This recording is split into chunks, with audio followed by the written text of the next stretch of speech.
Welcome to our channel, where history meets tranquility. Tonight, let our war sleep stories transport you to epic battlefields and moments of valor, all wrapped in soothing soundscapes designed to guide you into peaceful slumber. Where are you listening from tonight? Let us know in the comment section below. Whether you're unwinding after a long day or seeking a calm escape, you're part of a community that finds comfort in these tales of courage and resilience. Close your eyes, breathe deeply, and let the echoes of the past guide you into the deepest sleep. Sweet dreams, and don't forget to subscribe. Thank you. A deafening silence blanketed the city as dusk fell. For Berliners, accustomed to years of air raid sirens and bomb blasts, this silence felt unnatural. The city, divided into Allied and Soviet sectors, had survived the war's ravages, only to find itself now at the heart of a Cold War standoff. That evening, without warning, the Soviet Union severed railways, highways, and canal routes into West Berlin. The power stations sputtered, and then darkness consumed the city. Klaus Reinhardt, a 38-year-old Berlin resident, huddled with his wife Greta and their 2 children in their Kreuzberg apartment. "What's happening, Papa?" whispered Anna, his 6-year-old daughter. Klaus didn't have an answer. His mind raced as he recalled the whispers among neighbors about mounting tensions between the Soviets and Western allies. This blackout confirmed the worst fears. Stalin was tightening his grip on Berlin, determined to starve the city into submission. At Tempelhof Airport, U.S. Air Force pilot Lieutenant Gail Halvorsen stood on the tarmac, oblivious to the blackout enveloping the city. Instead, he was consumed with the practical challenges of maneuvering his C-47 Skytrain. Though the war was over, Halvorsen felt Berlin's eerie unease. The fragmented city stood as a monument to wartime destruction and fragile peace. Little did he know, he'd soon become a key figure in a humanitarian effort that would change the world. His moves have been focused on the tremendous operations he required to make operations safe. But he's never forgotten the way out of Suntra and fragile capital of the Nazi Empire. Far from Berlin, General Lucius D. Clay sat in his office in Frankfurt, fuming. As the military governor of the U.S. zone in Germany, Clay knew the Soviet blockade was more than a territorial power play. It was a direct challenge to Western resolve. Stalin was betting that the Allies would abandon Berlin rather than risk escalating tensions. Clay's voice echoed with the territorial power play. It was more than a territorial power play. It was more than a territorial power play. It was bigger than the early 20s. Stalin was betting that the Allies would betray. Berlin must not fall. Scar briefly with Tracer. Berlin, June 25th, 1948. By dawn, panic spread across the western sectors of Berlin. Bread lines stretched down streets as grocery shelves emptied. In the Allied-controlled zones, 2.5 million people faced the grim prospect of starvation. Klaus joined thousands of Berliners crowding outside food distribution centers, hoping for scraps. Greta murmured to him, We survived the war.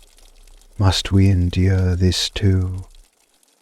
Meanwhile, British Royal Air Force Flight Lieutenant Michael Cooper prepared his Dakota cargo plane at Fassburg Air Base. Cooper had flown supply missions during the war, but this was different. His orders were to deliver coal and food, not bombs, to Tempelhof. "We're trading destruction for salvation," he remarked to his co-pilot. Inside Tempelhof, U.S. Army Engineer Sergeant Emma Chambers oversaw the transformation of the bomb-scarred airfield. Every available inch of runway was repurposed to accommodate an unprecedented influx of planes. Emma worked tirelessly, knowing the airlift's success depended on processive rainfall for 3 hours a day. To avoid survival engineers, Sergeant Emma Chamber lifted over Berlin so capacitate for the isolated and precipitated destruction. She felt the weight of Berlin's survival pressing on her shoulders. General Clay convened with Allied leaders, proposing an operation of staggering scale. Planes would ferry supplies into Berlin around the clock. The logistics were daunting. Thousands of flights, strict schedules, and cooperation between American, British, and French forces. But the stakes were clear. If Berlin falls, Clay declared, it will embolden Stalin everywhere. Berlin Air Corridor, July 1st, 1948. The air over Berlin roared with the sound of engines. Halvorsen piloted his sky train through dense clouds, his heart pounding. Turbulence rocked the aircraft, threatening to send it spiraling. The cargo hold carried sacks of flour, cans of condensed milk, and pallets of dried potatoes, just enough to sustain the city for a day. "We're fighting hunger with wings," he thought. On the ground, Berliners gathered at Tempelhof to watch planes land every 3 minutes. Among them was young Anna Reinhardt, her eyes wide with wonder. She tugged at Klaus's sleeve. "Papa, look, angels in the sky." For a brief moment, hope stirred amid despair. Emma Chambers orchestrated unloading operations with military precision. Each plane was emptied in 30 minutes, and within hours, its cargo reached ration centers. Despite exhaustion, Emma found solace in the resilience of Berlin's people. "They have endured so much," she wrote in her journal. "We owe it to them to succeed." Cooper, stationed at Gatto Airfield, marveled at the coordination required to keep planes flying non-stop. "This is history in the making," he told his crew. "But history comes with a price. One mistake, and we're done for." His words proved prescient as rumors of Soviet interference surfaced. Tempelhof Airfield, August 1948. On a rare day off, Halvorsen explored the streets near Tempelhof. He encountered a group of children gathered at the edge of the airfield, their eyes fixed on the planes. They didn't beg for food. They simply watched with quiet hope. Touched by their resilience, Halvorsen reached into his pocket, pulled out 2 sticks of gum, and handed them over. The children's joy was contagious. That night, Halverson hatched a plan. He would drop candy attached to handkerchief parachutes during his flights. It's a small gesture, he thought, but maybe it'll lift their spirits. True to his word, he began his clandestine candy drops. Berliners soon nicknamed him the Candy Bomber. The story reached Emma Chambers, who coordinated with Halverson to expand the operation. Soldiers back home sent care packages filled with sweets, and soon the skies over Berlin were filled with tiny parachutes carrying chocolates and hope. For Klaus and Anna, the candy drops became a symbol of defiance against the blockade. If they can fly planes day and night to keep us alive, Klaus mused, then we can endure. Berlin Air Corridor, August 1948. Lieutenant Gail Halverson's handkerchief parachutes became an unexpected sensation. Each candy drop added to Berliners' resolve, their joy spreading as word of the candy bomber reached newspapers around the world. Halverson himself remained humble, focusing on his flights. "It's not just candy," he told Emma Chambers during a supply run. "It's about letting them know someone cares." At Tempelhof, Anna Reinhardt clutched her latest prize, a small bar of chocolate tied to a makeshift parachute. She refused to eat it all at once, savoring a piece each day. Her father Klaus watched her with mixed emotions. The sweetness brought joy, but it also underscored their desperate situation. For Emma, the candy bomber operation was a bright spot in her grueling routine. She had barely slept in weeks, constantly coordinating the flow of supplies and managing Tempelhof's overloaded runways. "Every plane we land is a victory," she wrote to her mother back in Iowa. But the battle is far from over. Michael Cooper faced challenges of his own.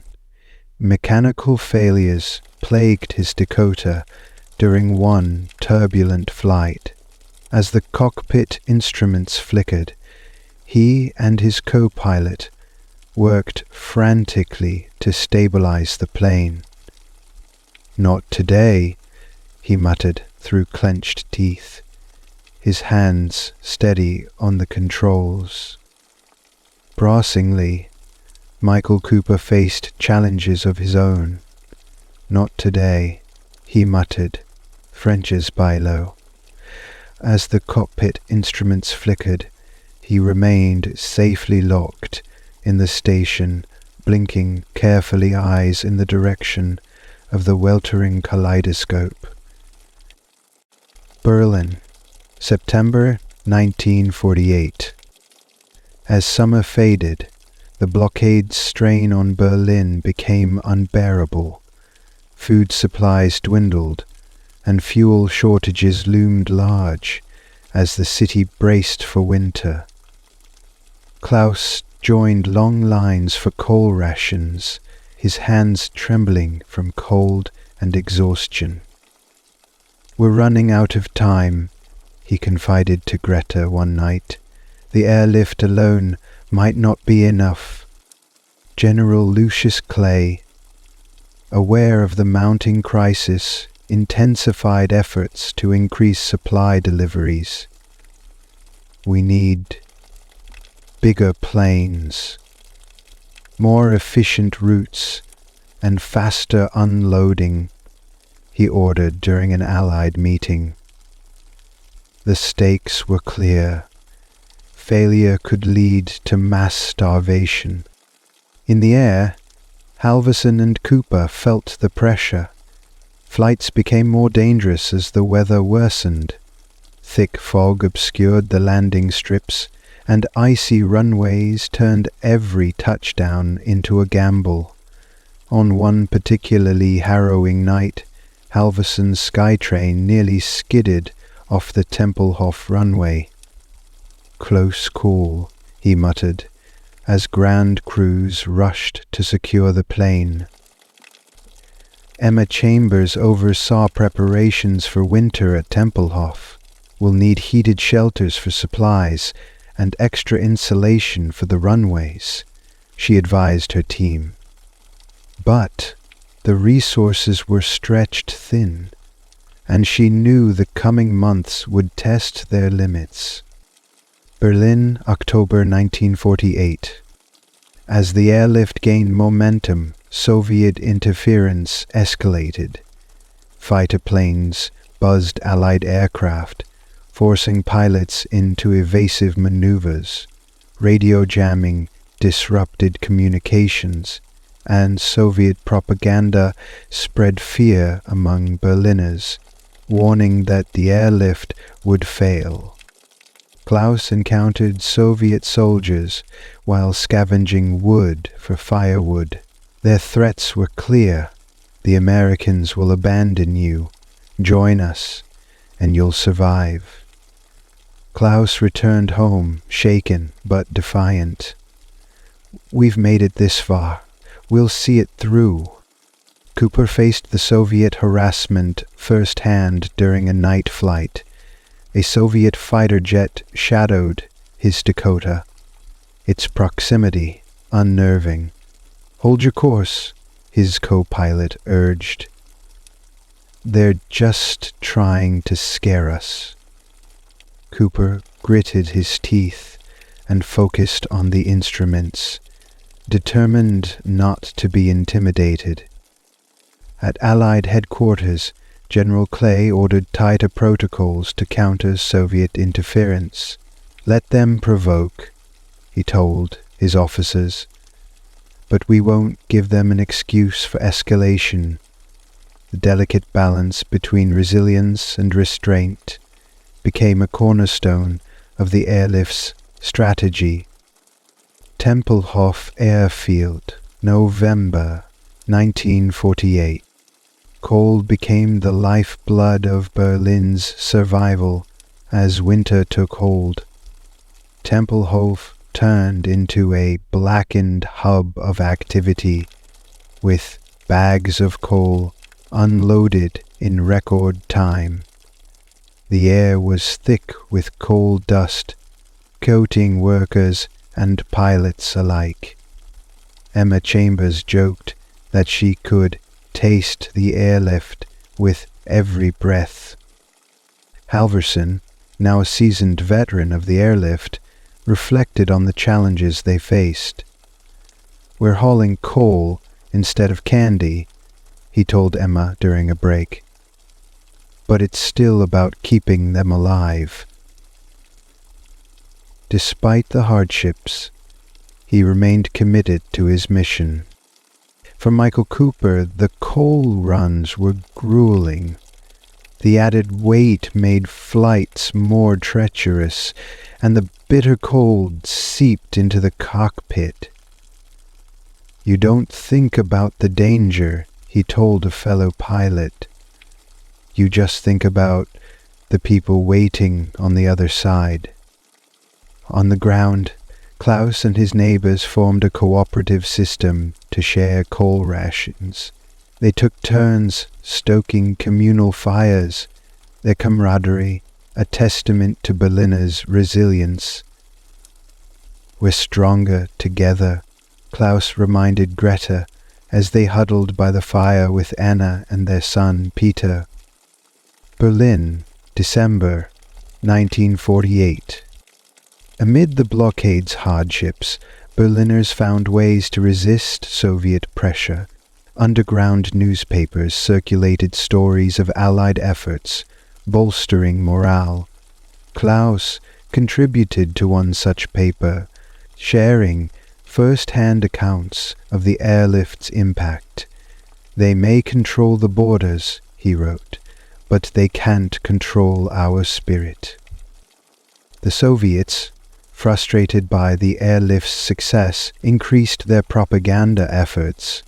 Posters denouncing the Allies appeared across East Berlin, while Soviet-controlled media spread rumors of imminent failure. Yet, for every lie, Berliners countered with truth. Emma Chambers worked tirelessly through the holiday season, determined to keep supplies flowing. She organized a Christmas party for her crew, complete with care packages from home. "We may be far from our families," she told them, "but tonight we're all family." Halverson continued his candy drops, now joined by other pilots, inspired by his example. Children in West Berlin hung homemade thank you signs near Tempelhof, their gratitude warming even the coldest nights. Berlin, December 25th, 1948. The air above Berlin sparkled with snowflakes as the Allies launched an ambitious Christmas Day mission. Dubbed the Christmas Convoy, it was a coordinated effort to deliver an unprecedented volume of supplies to the city in a single day. At Tempelhof, the ground crew worked tirelessly, their frozen breaths mingling with coal dust in the frigid air. Emma Chambers directed operations, her voice cutting through the din of engines and shouted commands. "Every plane needs to be turned around in under 30 minutes, she instructed. "Let's give Berlin a Christmas they'll never forget." Despite exhaustion, her team responded with determination. In the skies, Gail Halverson loaded extra candy for his drops. He tied handwritten notes to the parachutes, wishing Berlin's children a Merry Christmas. As his sky train approached the city, he marveled at the sight below, streets filled with Berliners, waving and cheering despite the cold. "They're counting on us," he thought, steadying the controls. Klaus Reinhardt and his family joined their neighbors outside Tempelhof, braving the icy wind to greet the incoming planes. Anna clutched her father's hand, her face alight with excitement.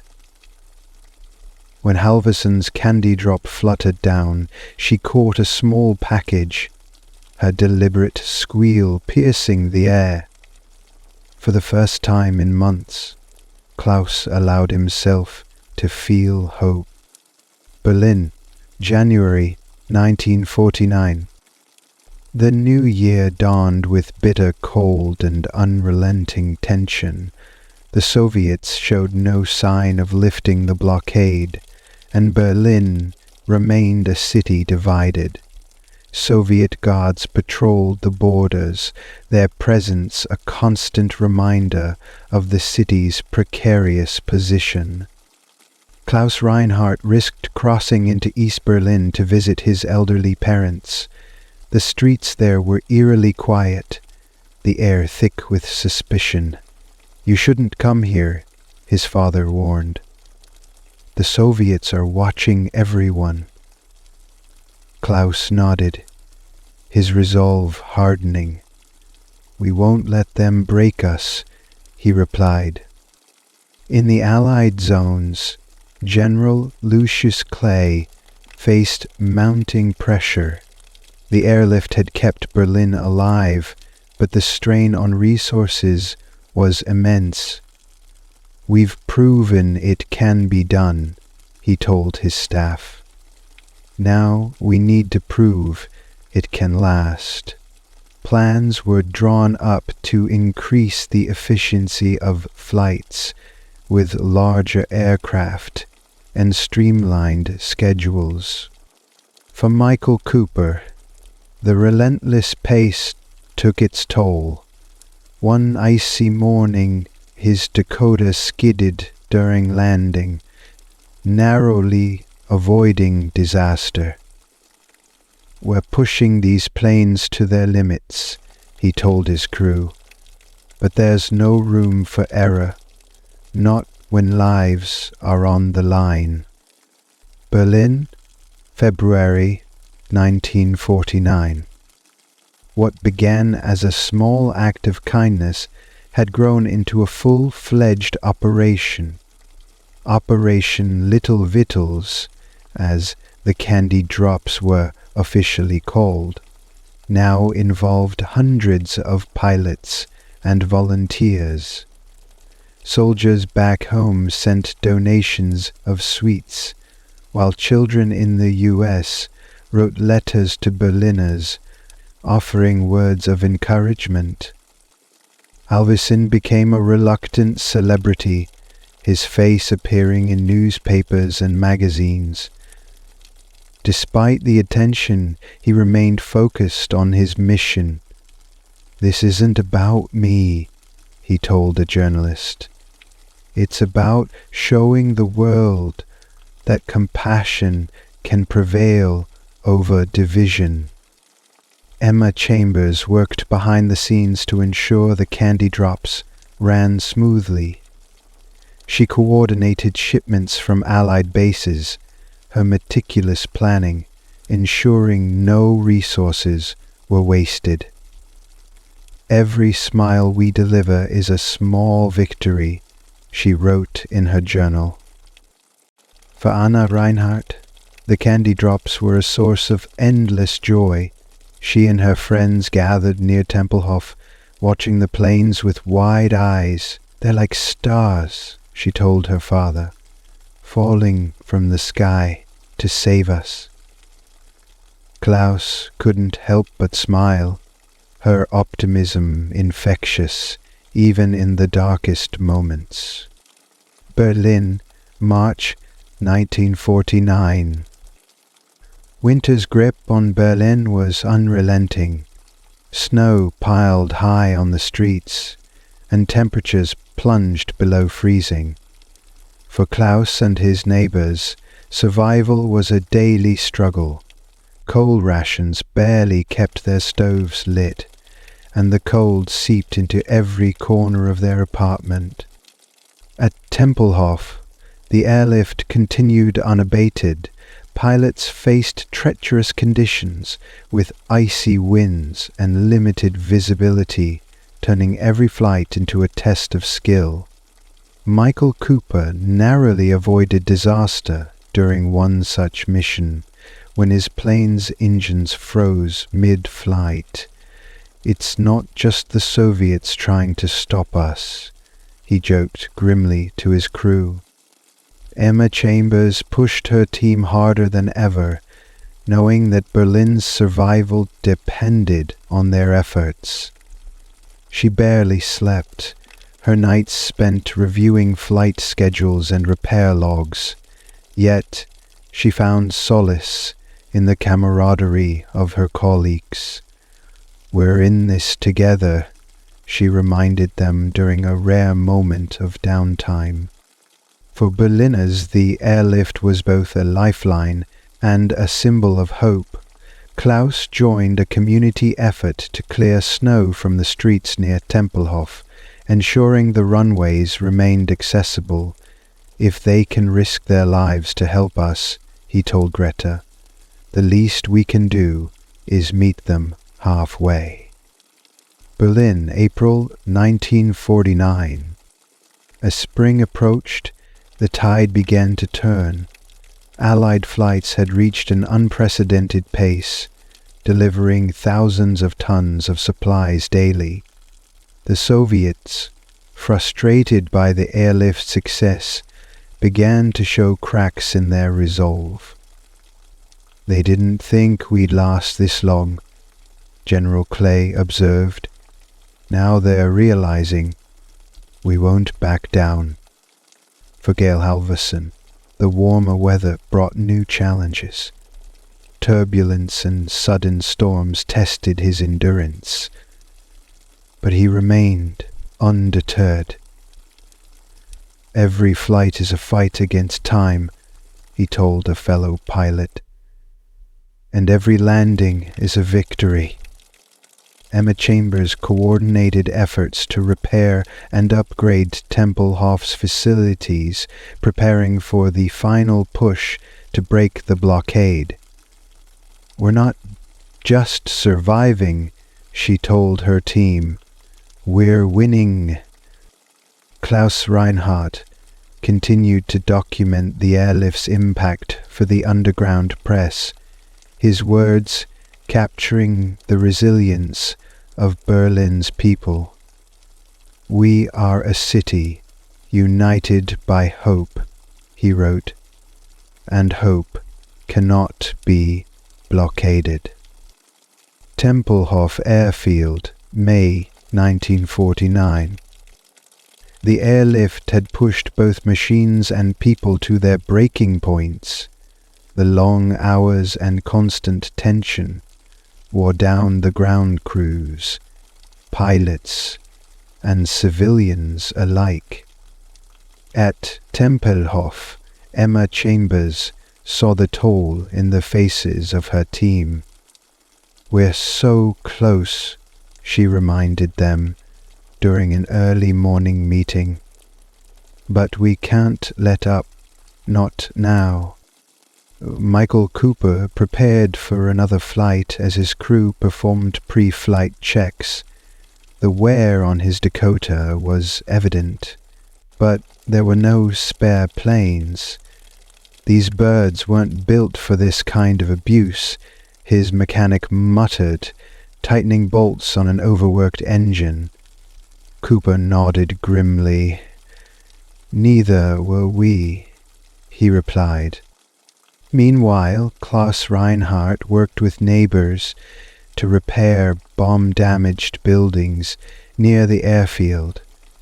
The constant sound of engines overhead provided a strange comfort, a reminder that help was always on its way. "The planes are our heartbeat," he told Anna, as they watched the sky. But not everyone saw the airlift as salvation. Soviet propaganda targeted Berliners with relentless messages of doom. Posters appeared, warning of Allied abandonment and accusing the West of prolonging their suffering. Klaus ripped one down angrily. "They want us to doubt," he told Greta, "but they're the ones afraid." Berlin, June 1949. With the blockade nearing this breaking point, the Allies increased their efforts to sustain Berlin. Larger aircraft, like the C-54 Skymaster, now dominated the skies, their massive loads of coal, food, and medical supplies, replacing the smaller Dakotas. The pilots like Gail Halverson, the transition was bittersweet. The bigger planes mean more supplies, the more victims. The smaller planes need more supplies, the bigger planes mean more supplies. But I'll miss the intimacy of the smaller runs. They now controlled the entire city, the people running the big cartridges in the city. Emma Chambers oversaw the logistical nightmare of integrating the new aircraft into the airlift. Runways needed reinforcement. Unloading procedures had to be adapted, and the pace of operations increased to meet the growing demand. Efficiency is our weapon, she reminded her team. Let's use it wisely. On the ground, Klaus Reinhardt marveled at the scale of the operation. He watched as one Sky Master after another descended onto Tempelhof, their cargo transforming the lives of Berliners. Each plane carries more than supplies, he told a neighbor. It carries our future. For Michael Cooper, the larger planes brought new challenges. During one flight, turbulence rattled his Sky Master as it crossed into Berlin. "She's a beast," he told his co-pilot as they steadied the aircraft. "But she'll get us there." Berlin, July 1949. By summer, cracks in the Soviet blockade became apparent. Reports from Moscow suggested frustration within the Kremlin as the airlift continued to defy expectations. General Lucius Clay saw an opportunity. "They're testing our endurance," he told his staff. "Let's show them we have plenty left." In Berlin, the atmosphere shifted. While shortages persisted, the city felt more united than ever. Klaus Reinhardt joined a neighborhood committee to distribute Allied supplies, ensuring everyone received their fair share. "We are not just surviving," he told the group. "We are building something better. Let's be on the lookout for the reason." Emma Chambers noticed the change as well. Berliners began showing up at Tempelhof to volunteer their help, offering everything from unloading cargo to repairing equipment. "It's their way of fighting back," she told Halverson during a rare moment of downtime. The Soviets responded with renewed provocations, buzzing Allied planes and increasing checkpoints along the city's borders. Michael Cooper experienced this firsthand when a Soviet fighter shadowed his Sky Master during a delivery. "Let them watch," he muttered, his focus unshaken. "We've got a job to do." Berlin, August 1949. The airlift reached its zenith as the summer progressed, delivering over 8,000 tons of supplies daily. The Allied effort became a well-oiled machine, a testament to ingenuity and determination. Tempelhof buzzed with activity, its runways a symbol of resilience. Klaus Reinhardt celebrated a rare victory when his underground newspaper published a special edition highlighting the airlift's achievements. Distributed throughout the city, it featured stories of pilots, ground crews, and Berliners who refused to give in. "This is our story," he wrote, "one of hope against all odds." For Gail Halverson, the airlift's success brought mixed emotions. He continued his candy drops, but each one felt bittersweet as the end of the blockade loomed. For Gail Halverson, the airlift's success brought mixed emotions. "The children don't just see candy," he told Emma. "This world is long and difficult, but the pilgrimage gloats no more." Michael Cooper flew his final airlift mission in late August. As he landed at Tempelhof, he felt a profound sense of accomplishment. We did it, he told his crew, their exhaustion giving way to relief. We kept them alive. Berlin, September 1949. The Soviet blockade officially ended on May 12th, but the airlift continued through September to build Berlin's reserves.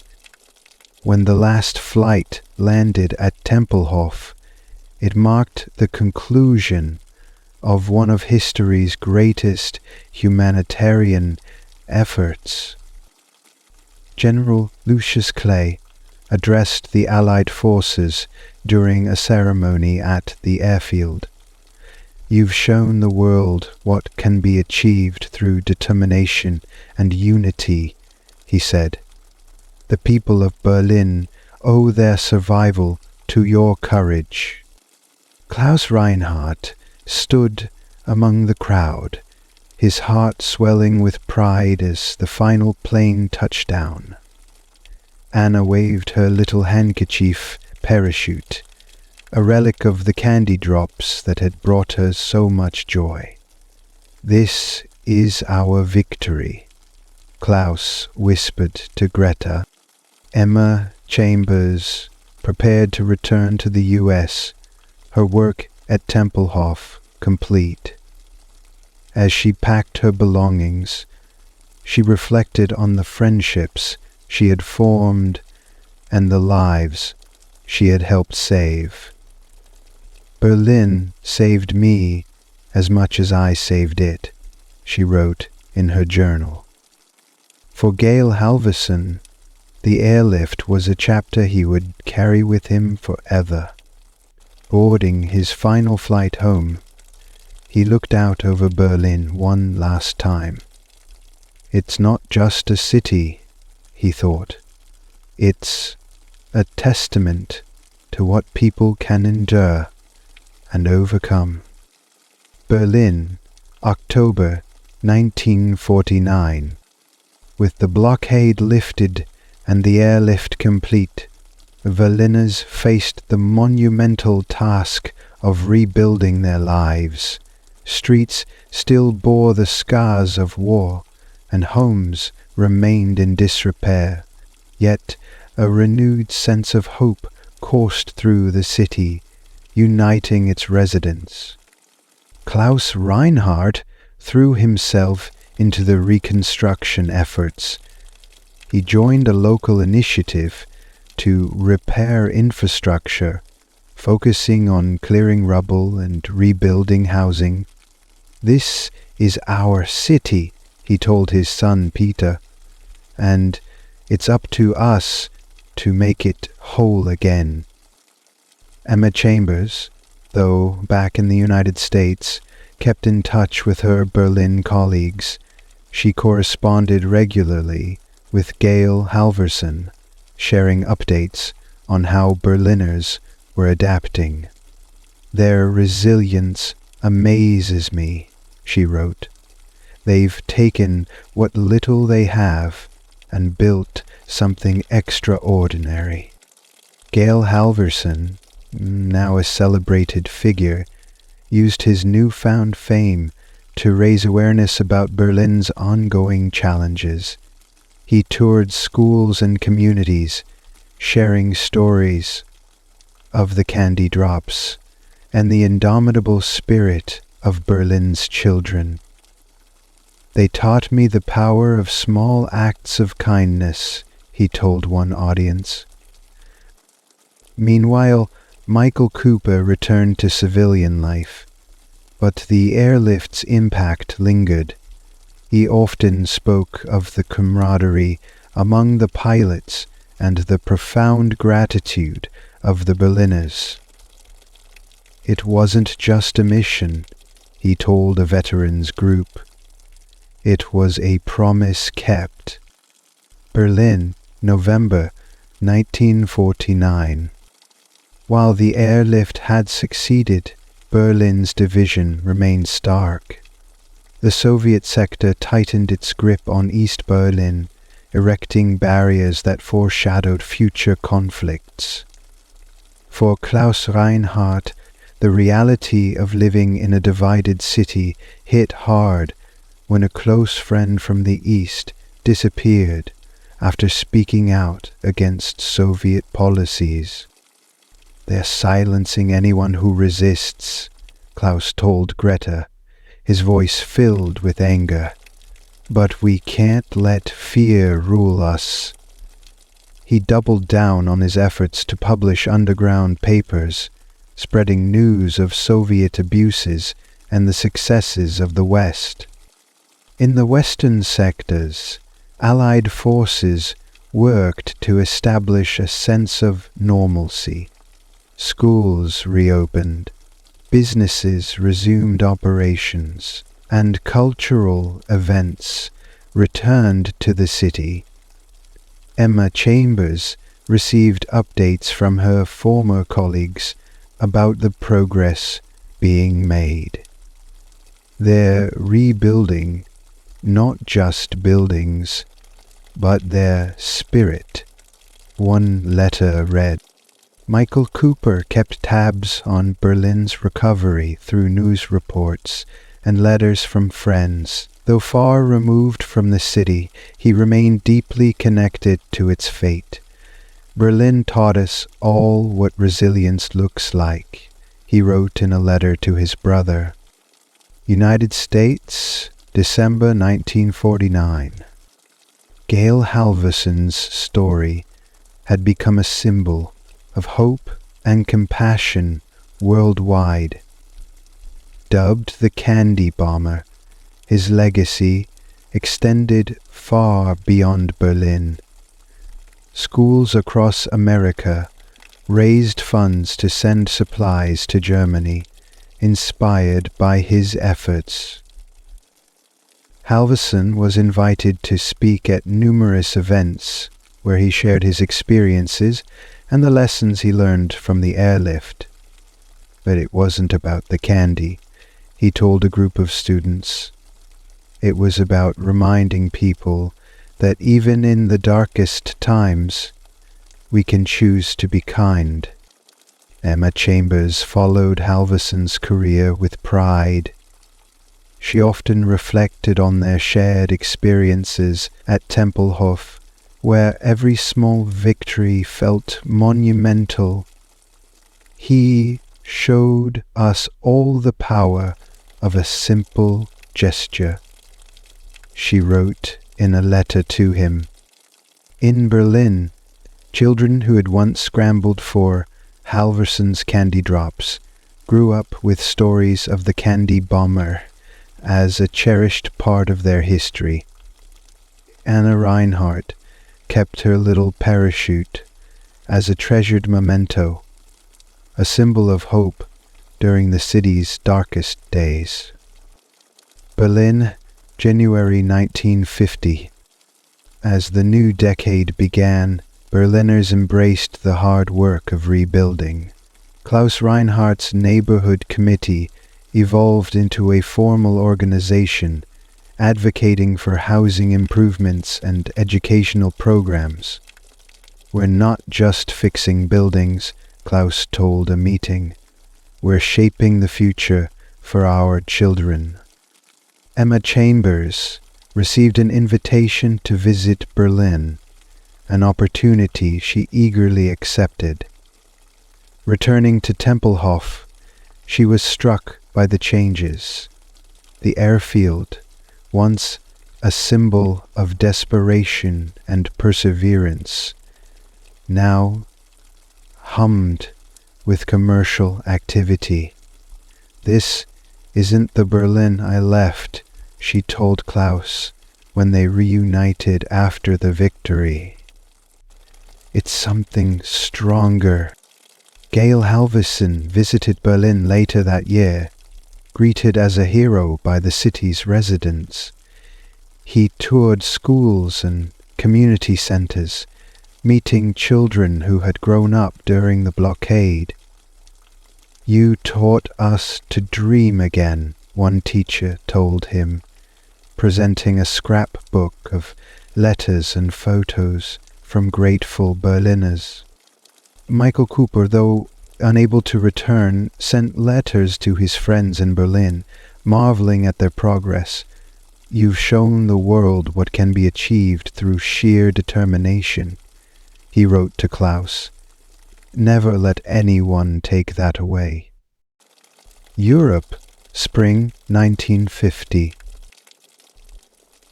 The Berlin airlift success had far-reaching consequences, shaping the geopolitical landscape for decades to come. In April 1949, the North Atlantic Treaty Organization, NATO, was formed, solidifying the Western alliance against Soviet aggression. Berlin became a symbol of this unity, its survival a testament to the power of collective action. For General Lucius Clay, the airlift marked the pinnacle of his career. Though he returned to the US, his legacy in Berlin endured. Streets were named after him, and Berliners remembered him as the man who refused to let their city fall. Klaus Reinhardt followed NATO's development closely, recognizing its importance for Berlin's future. "The airlift showed us what the Allies can achieve together," he told Greta. "Now it's time to ensure that unity lasts." As tensions between East and West grew, Berlin's position as a divided city became even more precarious. Yet, for those who had lived through the airlift, the experience served as a reminder of what was possible in the face of adversity. Europe, spring 1950. As the Cold War deepened, Berlin became the front line of ideological conflict. NATO's creation formalized the Western Alliance, and the lessons of the Berlin airlift shaped its strategy.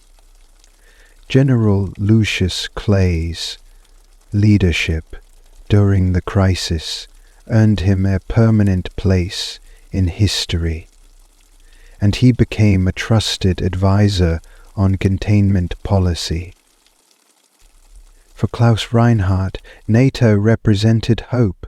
He continued his work rebuilding Berlin, focusing on fostering trust between Berliners and the Allied forces.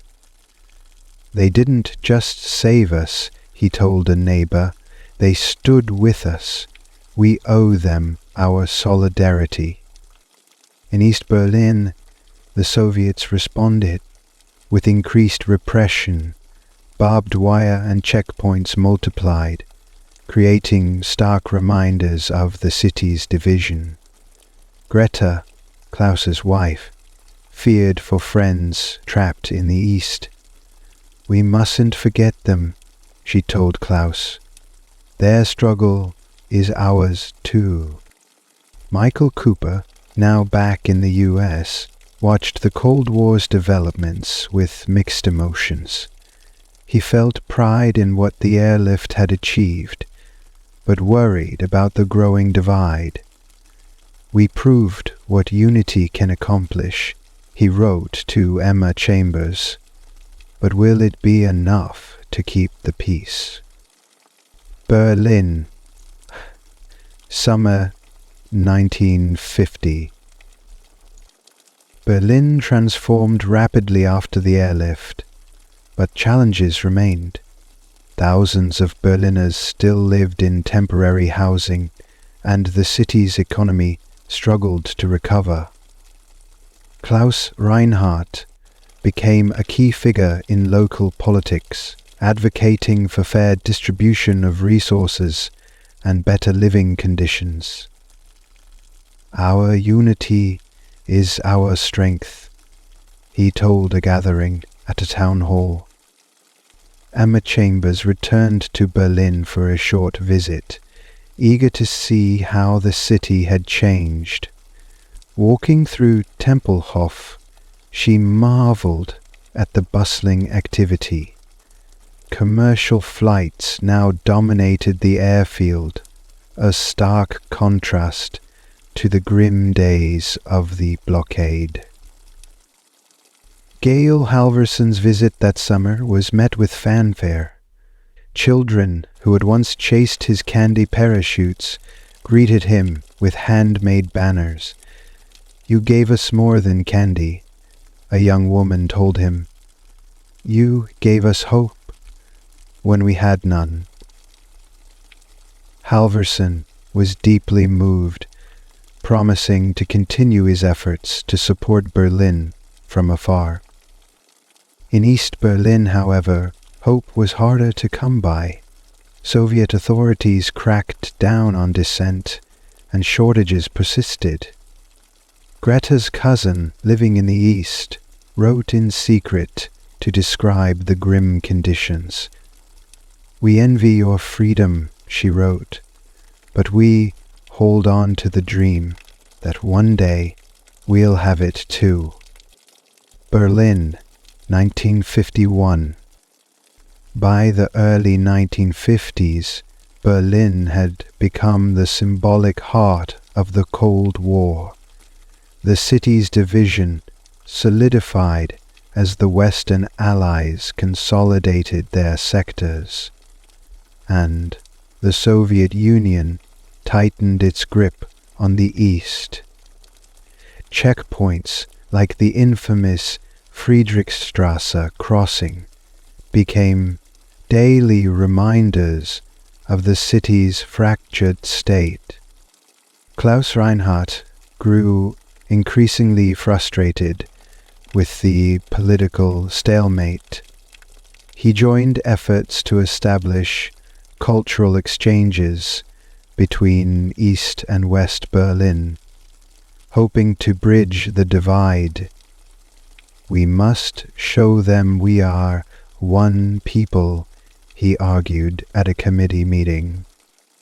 Emma Chambers remained an advocate for Berlin back in the United States, often speaking at events to share her experiences during the airlift.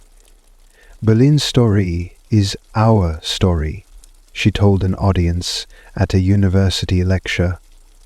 "It's a testament to what humanity can achieve when we work together." For Michael Cooper, the Cold War's escalation felt personal. "We risked everything to keep Berlin alive," he wrote in a letter to Klaus. "It's heartbreaking to see walls, not just physical ones, being built again." East Berlin, 1952. Life in East Berlin grew increasingly oppressive. Greta's cousin Hannah described the growing surveillance state in her letters. "You can't trust anyone," she wrote. "Neighbors spy on neighbors, and children are taught to report their parents." Klaus Reinhardt became involved in smuggling news and supplies into East Berlin, risking his safety to help those on the other side of the Iron Curtain. "We can't abandon them," he told Greta, whose fear for his safety grew with each passing day. Meanwhile, in the West, Berlin's recovery gained momentum. Allied investment brought new industries to the city, and cultural institutions began to thrive again. Emma Chambers received photographs of rebuilt neighborhoods and reopened schools, a testament to the city's resilience. Gail Halvorson continued his advocacy work, organizing fundraisers to support Berlin's recovery. His speeches often referenced the children he met during the airlift. "They are the future," he said at a charity dinner, and they remind us why we must never give up. Berlin, summer 1953. The Iron Curtain's presence grew heavier as East Berlin became increasingly fortified. Concrete barriers replaced simple checkpoints, and watchtowers loomed over no man's land. The divide between East and West now felt insurmountable. For Klaus Reinhardt, the tension hit close to home when his childhood friend Gunther attempted an escape to the West, only to be arrested and imprisoned by East German authorities. "They want to make us feel powerless," Klaus told Greta after hearing the news, "but we can't let fear win."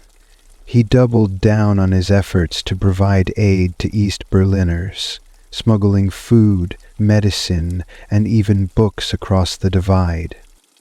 Emma Chambers, back in the US, received a letter from Klaus detailing the worsening situation.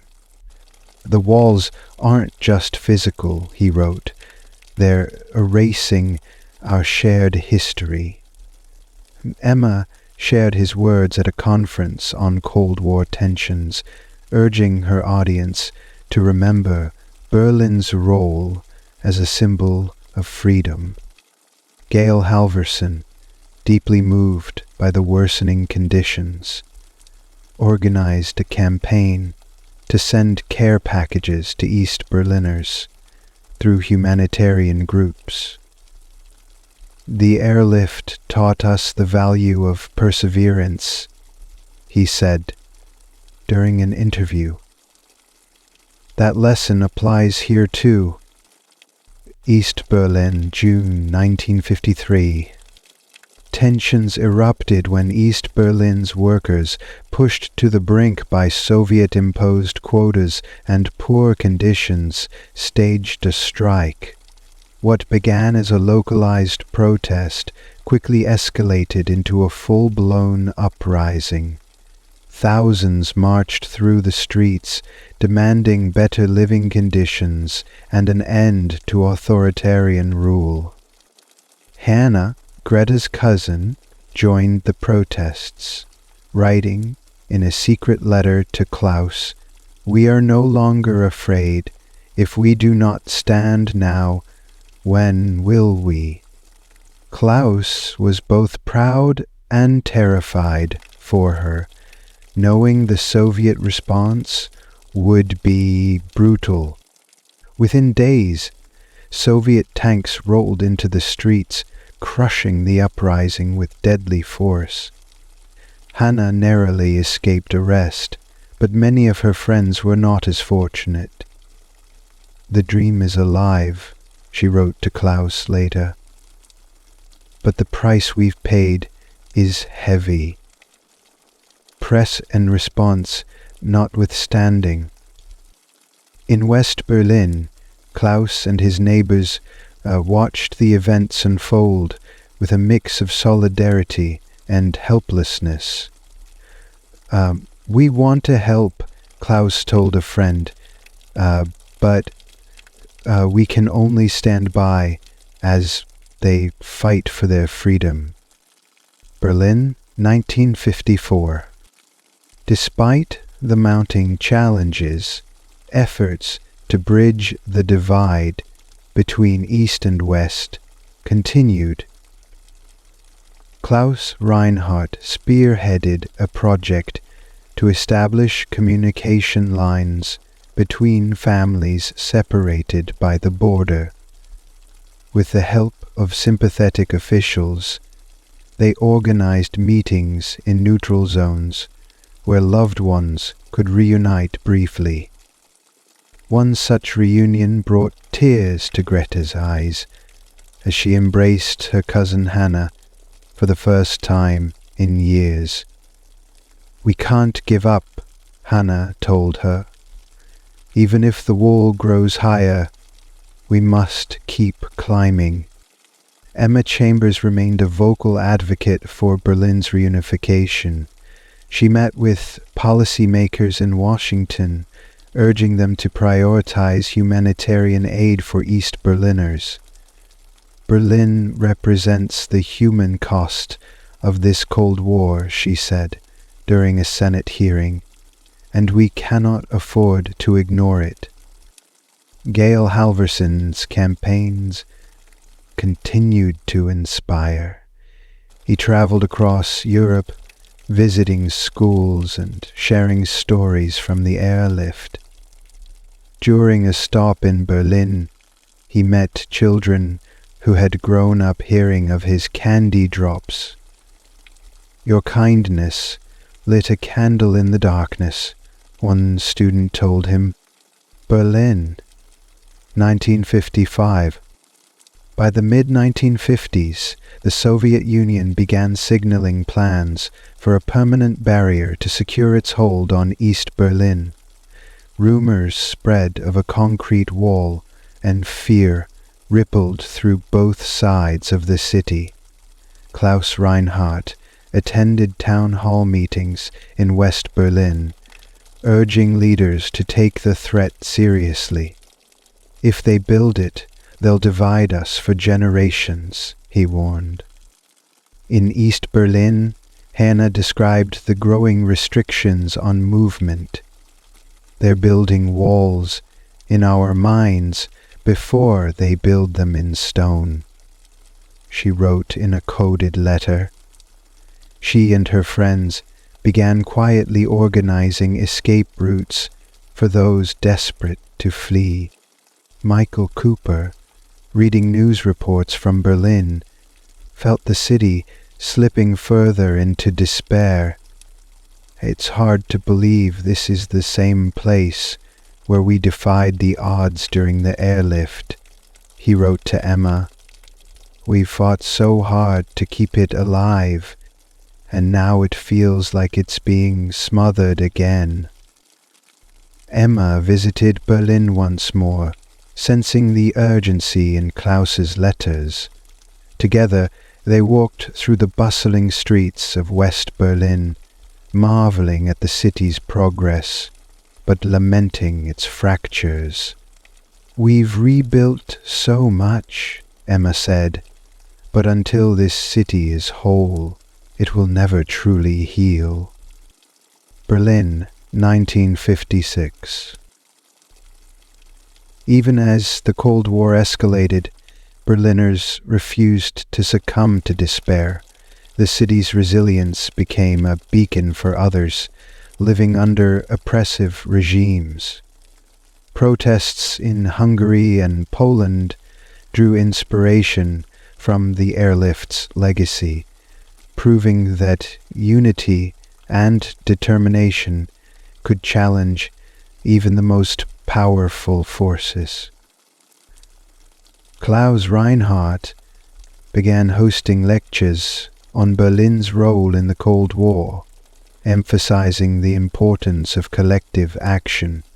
We are the proof that walls cannot contain the human spirit, he told an audience, and we must carry that message forward. Hannah, still living in East Berlin, risked her life distributing underground newspapers. The West is watching us, she wrote in a letter smuggled to Klaus. But more importantly, we are watching each other. We are not alone. Gail Halvorson, now a revered figure, received invitations to speak at international forums. He often began his speeches with a simple message: one small act can change the world.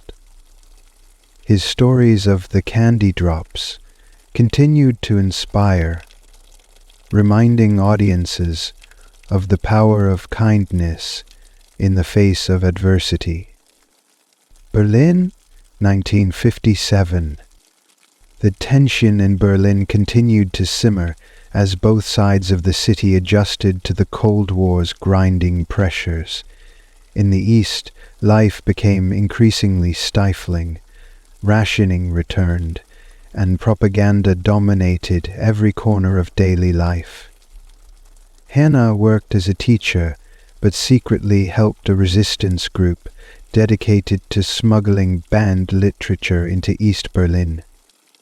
"The books remind us of freedom," Hannah whispered to a young student as she slipped a small novel into their satchel. It was risky, but Hannah felt an obligation to fight back against the regime's attempts to control knowledge and thought. In West Berlin, Klaus Reinhardt organized a public exhibition to commemorate the anniversary of the Berlin airlift.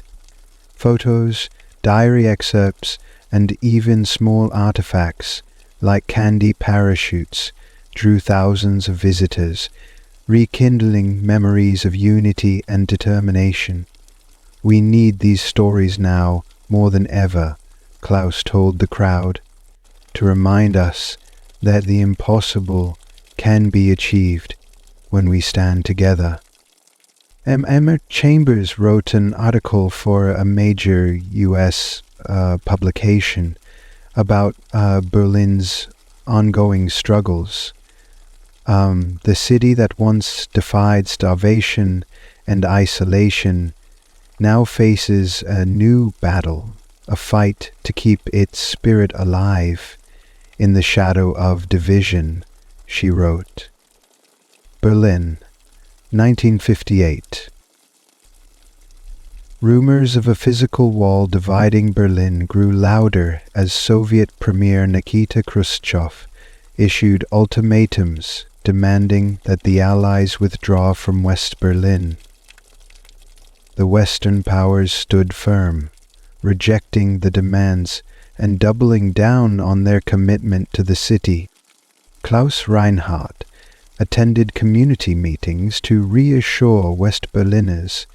"They want us to be afraid," he said, "but fear is their weapon and our resistance is our shield."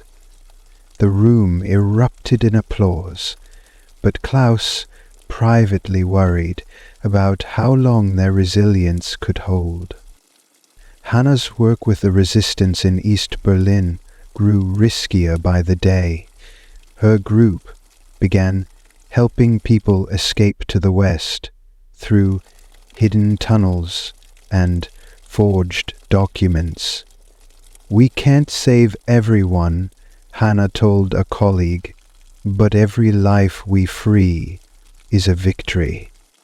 Meanwhile, Gail Halvorson continued advocating for Berlin from the United States, organizing fundraisers to support struggling families on both sides of the divide. Berlin was, and still is, a symbol of hope, he told a packed auditorium, and symbols are worth fighting for. Berlin, 1959.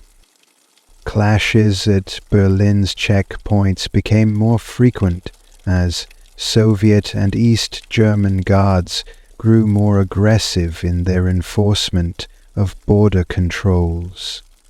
Families attempting to reunite for birthdays or holidays were often turned away or detained. One such incident hit close to home for Klaus Reinhardt. His neighbor, an elderly man named Dieter, was arrested while trying to visit his granddaughter in East Berlin. "They're making it personal," Dieter's wife sobbed to Klaus. "They are punishing us for loving our families." In response, Klaus and his colleagues organized protests in front of the checkpoints, holding signs that read, "Freedom knows no borders." They demanded answers. While the protests didn't immediately change policy, they galvanized support across West Berlin. Emma Chambers, still a journalist, covered the protests for an international audience Her articles highlighted the human cost of Berlin's division. "These aren't just policies or checkpoints," she wrote. "They are scars on the lives of real people." East Berlin, 1960. In the east, restrictions tightened even further. Travel was heavily monitored, and any sign of dissent could lead to imprisonment or worse. Hannah's resistance group began to splinter under the weight of constant surveillance and fear. "The walls aren't just physical," Hannah confided in a friend. "They're building them in our minds, making us doubt each other and ourselves." Despite her fear, Hannah continued her work, smuggling critical information to Klaus about planned Soviet actions.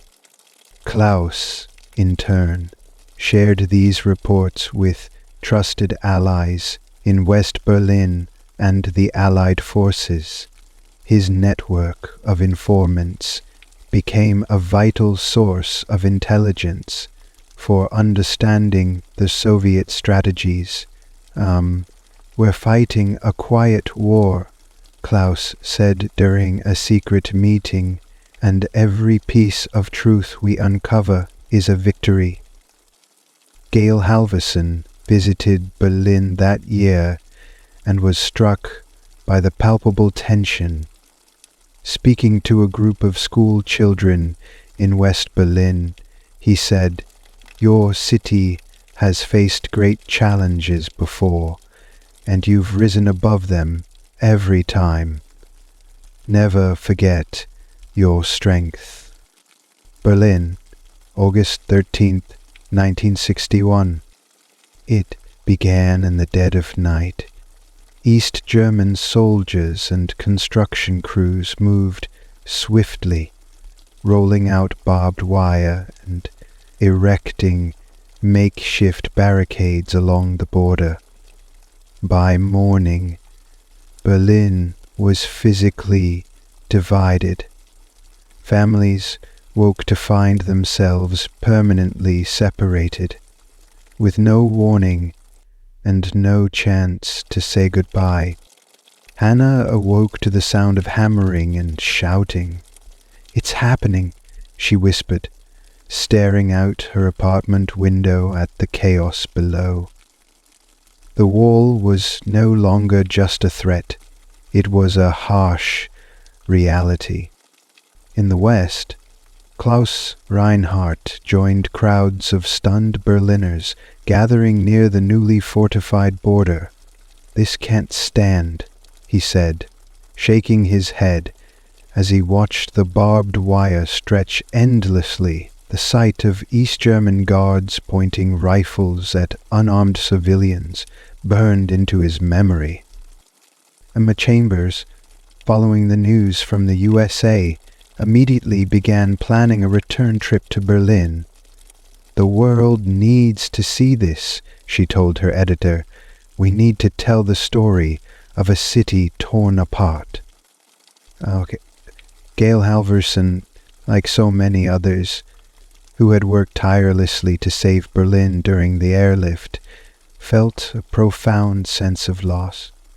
"We've fought so hard to keep this city alive," he wrote in his journal. Berlin, August 1961. The air in Berlin was thick with confusion and anger.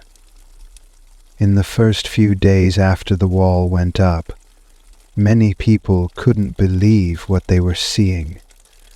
Families who had once crossed the border freely to visit each other now stood on opposite sides, separated by a massive concrete barrier.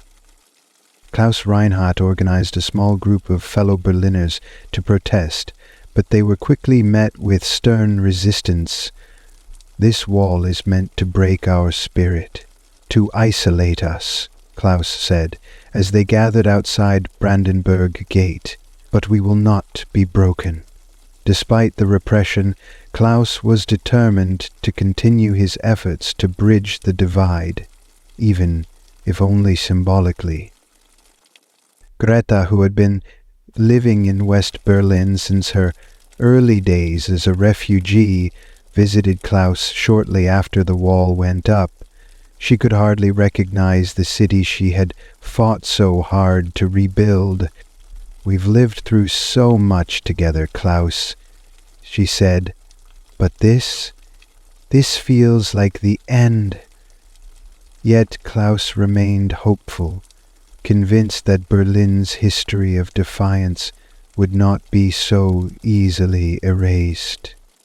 Meanwhile, Hannah, still in East Berlin, could feel the weight of the wall's physical presence every day. "It's not just a wall," she wrote in a secret letter to Klaus. "It's a monument to oppression." The escape routes she had once worked to establish now seemed impossible as the streets near the border grew more heavily patrolled. But she continued her resistance work, smuggling information and supplies even as the stakes grew higher. Berlin, fall 1961.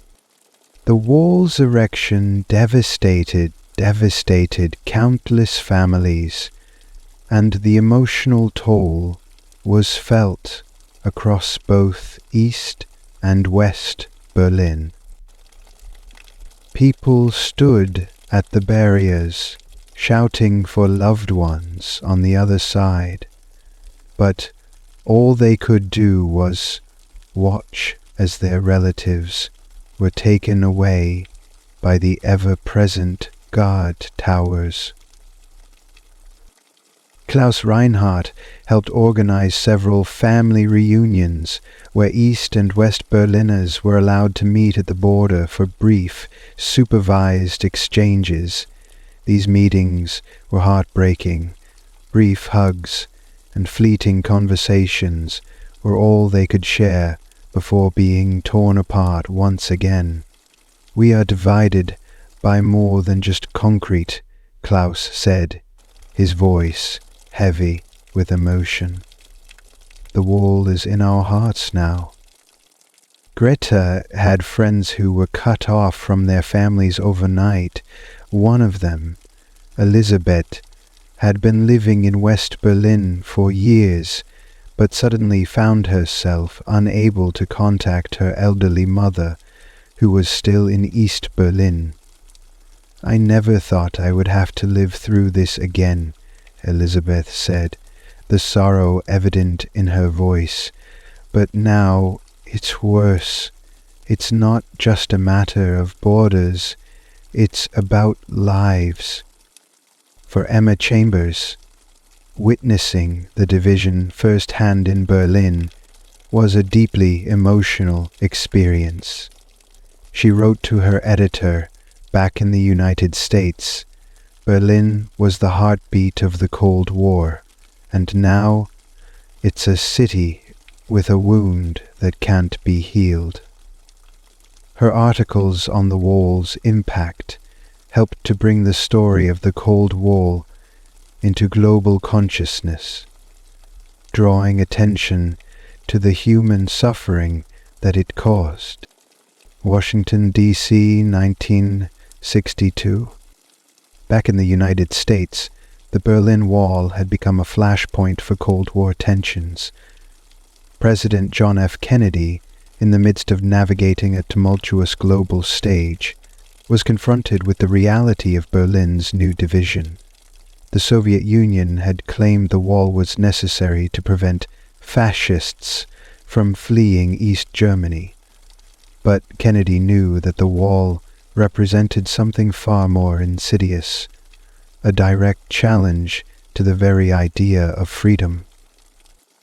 In his famous speech at the Berlin Wall in 1963, Kennedy declared, Ich bin ein Berliner, expressing his solidarity with the people of West Berlin.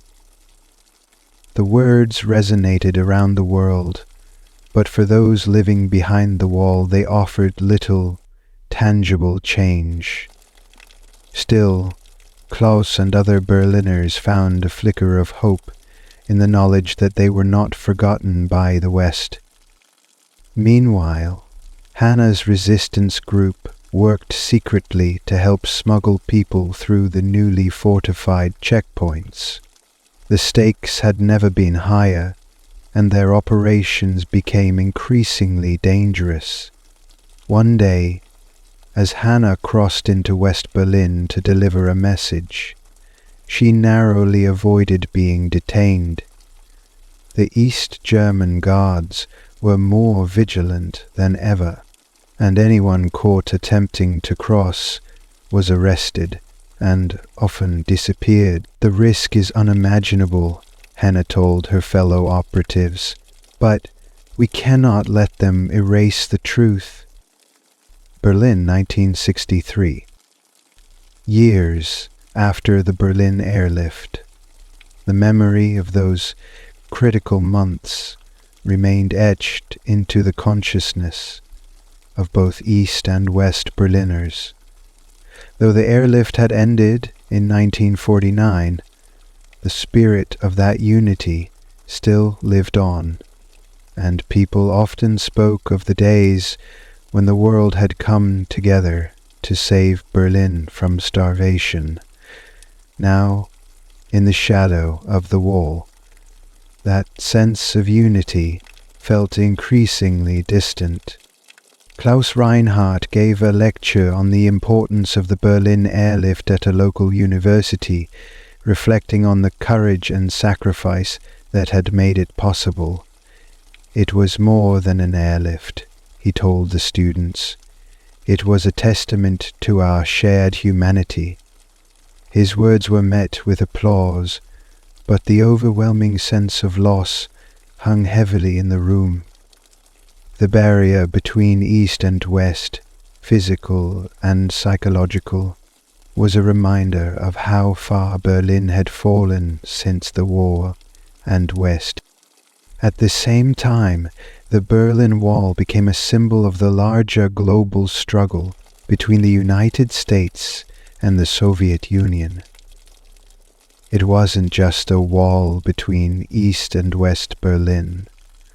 It represented the ideological divide that separated the democratic West from the communist East. Emma Chambers, ever the advocate for Berlin's story, was becoming more involved in Cold War politics, writing articles on the implications of the wall for American foreign policy. Berlin is no longer just a city, she wrote. It is the front line in the ideological war that divides the world. Her work continued to bring global attention to the struggle, and the personal stories of those trapped on both sides of the divide added a deeply human dimension to the political narrative. East Berlin, 1964.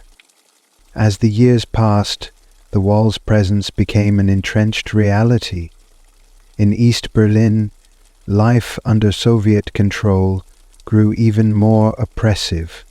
Food shortages, constant surveillance, and the suffocating atmosphere of totalitarian rule were the daily norms. Still, Hannah continued her resistance work, helping to smuggle documents and supplies to activists in the West. Hannah had become a figurehead in the underground movement. Her efforts to organize escapes from East Berlin earned her a reputation within both the East German Stasi and the resistance circles. She knew she was in constant danger, but she also knew that every person she helped to escape represented a small victory. If the wall is meant to imprison us, we will make it fall one soul at a time, Hannah told a fellow activist. Meanwhile, Klaus Reinhardt continued to work tirelessly in West Berlin, seeking to offer support and hope to those separated from their families. His efforts to reunite families, though limited by the wall, were vital in maintaining the city's spirit of resistance. Berlin will never be truly divided, he often said. The Berlin, 1965.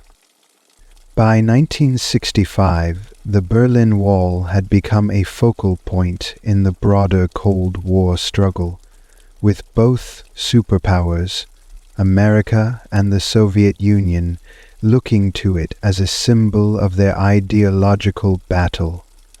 For Berliners, however, it was not just a political symbol. It was a daily reminder of the brutality of division. Klaus Reinhardt watched as Western diplomats, journalists, and even tourists began visiting the city more frequently, bearing witness to the world's divisiveness. The world is watching, Klaus told a gathering of young people at a local meeting. But that doesn't mean the world will act. It's up to us to keep the flame of freedom alive, even in the face of oppression. In West Berlin, the wall cast a long shadow on everyday life. Business owners, workers, and even children grew up with the constant presence of armed guards and watchtowers just on the other side. Yet, the resilience of the people never faltered.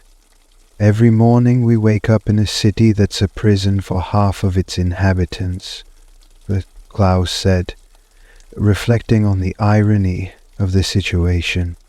But our spirit is free. For Emma Chambers, now an established foreign correspondent, her time in Berlin was growing more personal. The stories of families torn apart, the young people who had grown up in the shadow of the wall, and the stories of those who had escaped westward, filled her articles with human emotion.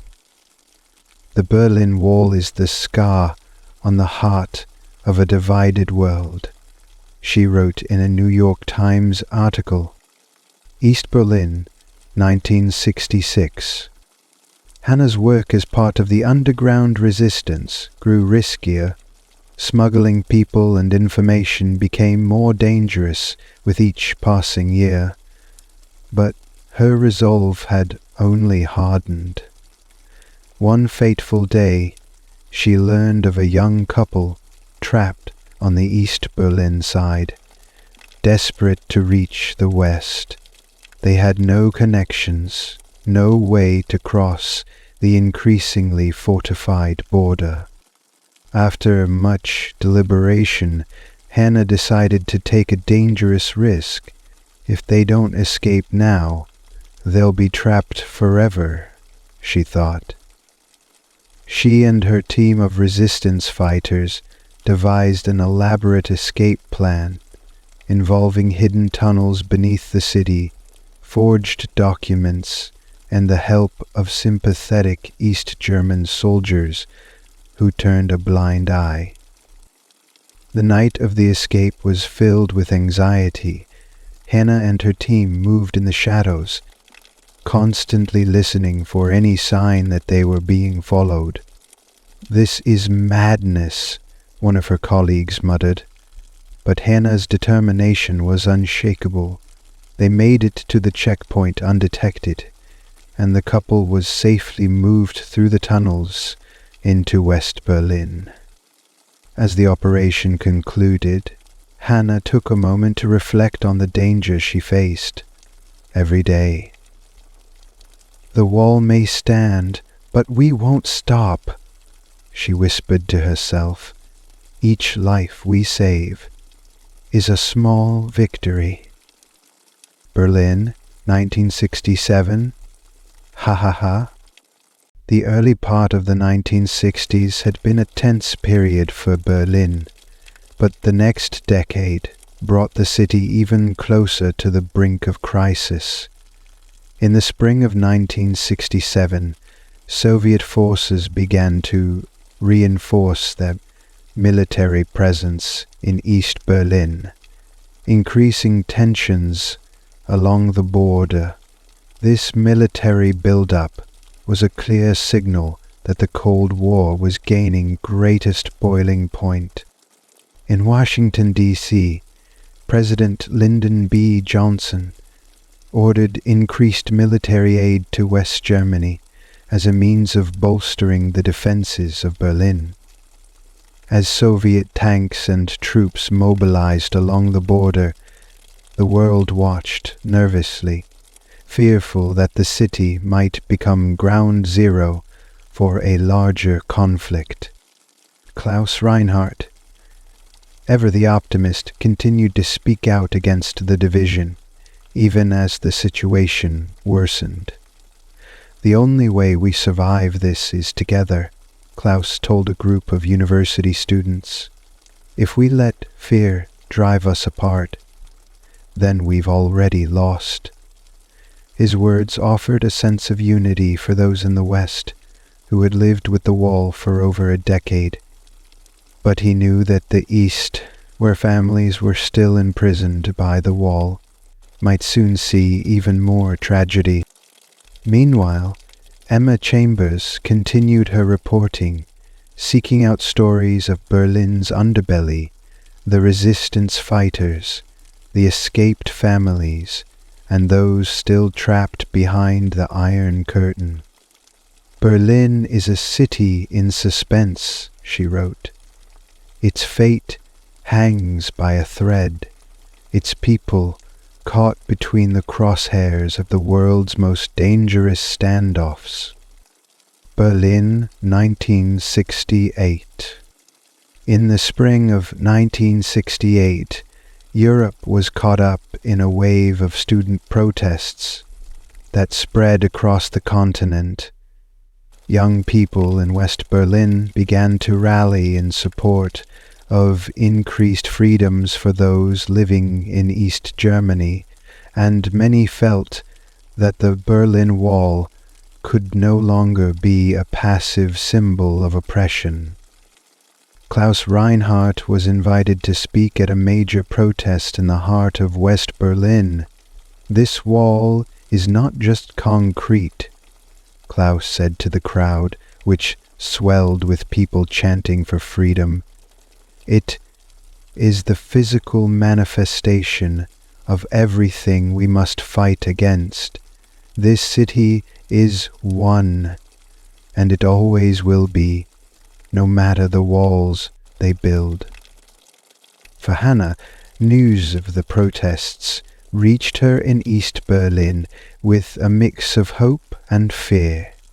The regime in East Germany had become increasingly brutal in its crackdown on dissent, and rumors of planned mass arrests began to circulate. Yet, Hannah found herself inspired by the growing resistance on both sides of the wall. She knew the fight was far from over. Emma Chambers, observing the growing tensions from the West, penned a new article that focused on the surge in protests. "For the first time in decades, the air in Berlin is charged with something other than fear," she wrote. "It's hope. Hope that the wall can and will one day come down." Berlin, 1969. As the decade came to a close, the political climate in both East and West Berlin became even more volatile. The Berlin Wall had stood as an impenetrable barrier for nearly 2 decades, but cracks were beginning to appear, not just in the wall itself, but in the will of the people who lived in its shadow. While the Soviet Union maintained its hardline stance, the Western Allies were increasingly divided on how best to approach Berlin. Tensions continued to rise, and small-scale skirmishes along the border were not uncommon. In the midst of this uncertainty, Klaus Reinhardt began to advocate for a more aggressive stance toward the Soviet regime. "They only understand strength," Klaus argued in a private meeting with military officials. "If we do not act now, they will tighten their grip." Hannah, who had long been an active participant in the resistance, began to hear rumors of a new type of effort being organized by both East and West Berliners, an international movement that aimed to bring attention to the suffering of families separated by the wall. The plan was to conduct mass peaceful protest and in some cases symbolic acts of defiance. But as the years dragged on, it became clear that the people of Berlin would need to continue their fight on their own. No one would come to their rescue, not the superpowers, not the United Nations. The fate of the city and of its divided inhabitants rested entirely on their shoulders. East Berlin, 1970. As the 1970s began, East Berlin was becoming more tightly controlled. The Stasi, East Germany's secret police, ramped up surveillance on ordinary citizens. Every street, every cafe, and every public space seemed to be monitored. Even the smallest signs of dissent could lead to arrest or worse. Yet the spirit of resistance remained. Hannah continued her work with the underground networks, but the risks were greater than ever. The Stasi had become adept at infiltrating resistance groups, and it felt as though anyone could be a potential informant. "Trust no one," Hannah warned her fellow activists. "The walls between us are not just made of stone. They are made of suspicion and fear." Despite the overwhelming odds, Hannah and her comrades managed to smuggle out several critical pieces of information about the East German regime's dealings with the Soviet Union. The courage and determination of these activists made Hannah believe that, despite the wall, the fight for freedom would never be completely suppressed. The invisible wall of fear might hold them down forever. West Berlin, 1971. The political climate in the West was also shifting. The wall had become an accepted part of life for many in West Berlin, and the continuing division of the city seemed increasingly normalized. Many Western citizens were tired of hearing about the Berlin problem, the Vietnam War, the civil rights struggles in America, and growing economic concerns made it difficult for Berlin to remain the focal point of Western diplomacy. Klaus Reinhardt, however, refused to accept the normalization of the division. As part of a growing coalition of pro-unification activists, Klaus worked to remind the public and politicians that Berlin was not just a geopolitical flashpoint. It was a city of real people with real lives, divided by a physical and ideological wall. We cannot let this city become a forgotten tragedy, Klaus said during a press conference in 1971. We cannot let Berlin become the cold symbol of a Cold War.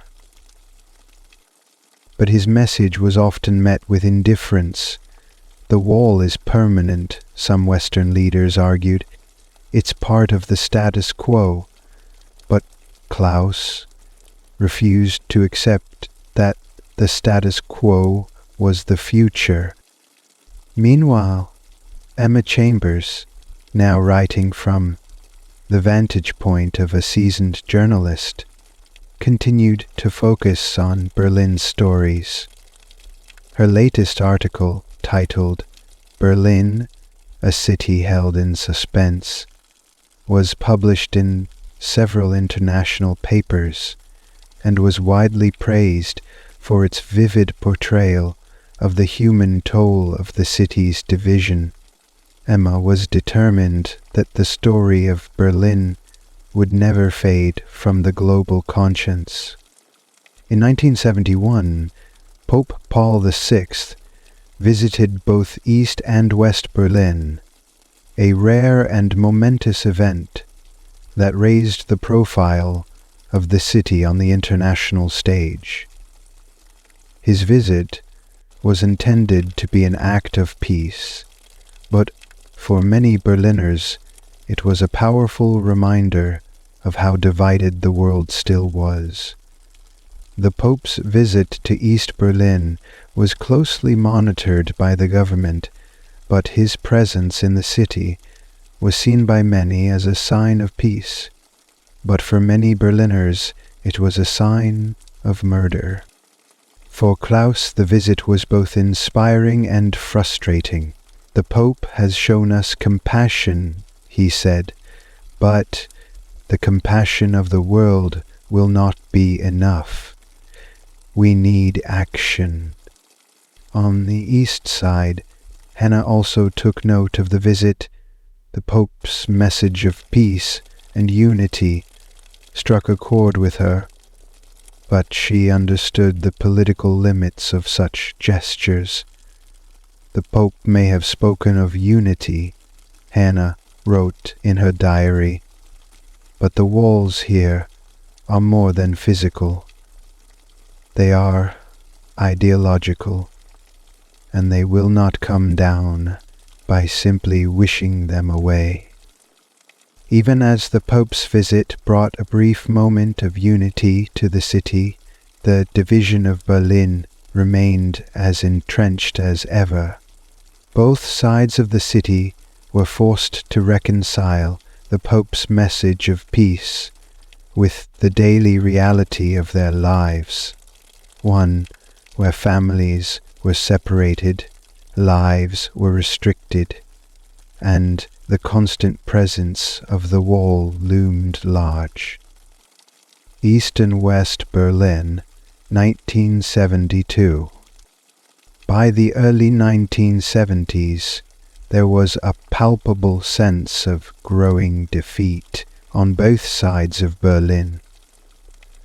The dream of reunification seemed increasingly distant, and the world seemed to have accepted the division of the city as a permanent feature of the Cold War landscape. Klaus and his fellow activists were no longer rallying for a quick end to the wall. Instead, they began to focus on small victories. We may not break down this wall today, but we can still make it harder to ignore, Klaus said during a quiet meeting in West Berlin. The group focused on raising awareness of the plight of Berliners, staging protests, and pushing for greater international pressure on the Soviet Union to ease its grip on East Berlin. For Hannah, however, the struggle had become more personal.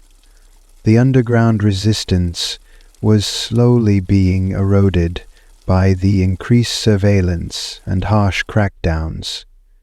Hannah had come close to being arrested several times, but each narrow escape only made her more resolute in her belief that the struggle for freedom was worth the risk. But even as they fought on, Hannah and Klaus both recognized that the wall had changed the lives of Berliners in ways that could never be fully undone. It had altered the very fabric of the city and, perhaps, the future of their generation. Berlin, 1973. The Cold War was taking its toll on both the East and West, and the economic, political, and social strains were visible in both parts of Berlin. While the western side experienced relative prosperity, the East suffered under the weight of Soviet control. The Cold War was still limited, living conditions harsh, and the people dwarfed by it and its fears. Starving people pleaded for support. Sometimes the wet Klaus Reinhardt became more outspoken in his calls for solidarity with the people in East Berlin. We cannot live in a world where one city is free and the other is enslaved, he told a crowd at a protest in West Berlin. The suffering of our brothers and sisters across the wall is the suffering of us all. The East, however, seemed to be losing its ability to resist. The government crackdown on protests, dissent, and even attempt to escape the country intensified. In East Berlin, Hannah began to realize that the wall had created a generation of people who were too young to remember a time when the city had been unified, and too frightened to imagine a future without the oppression they lived under. Poole approved, and won the critic to his people, and saw what was before their eyes at the time.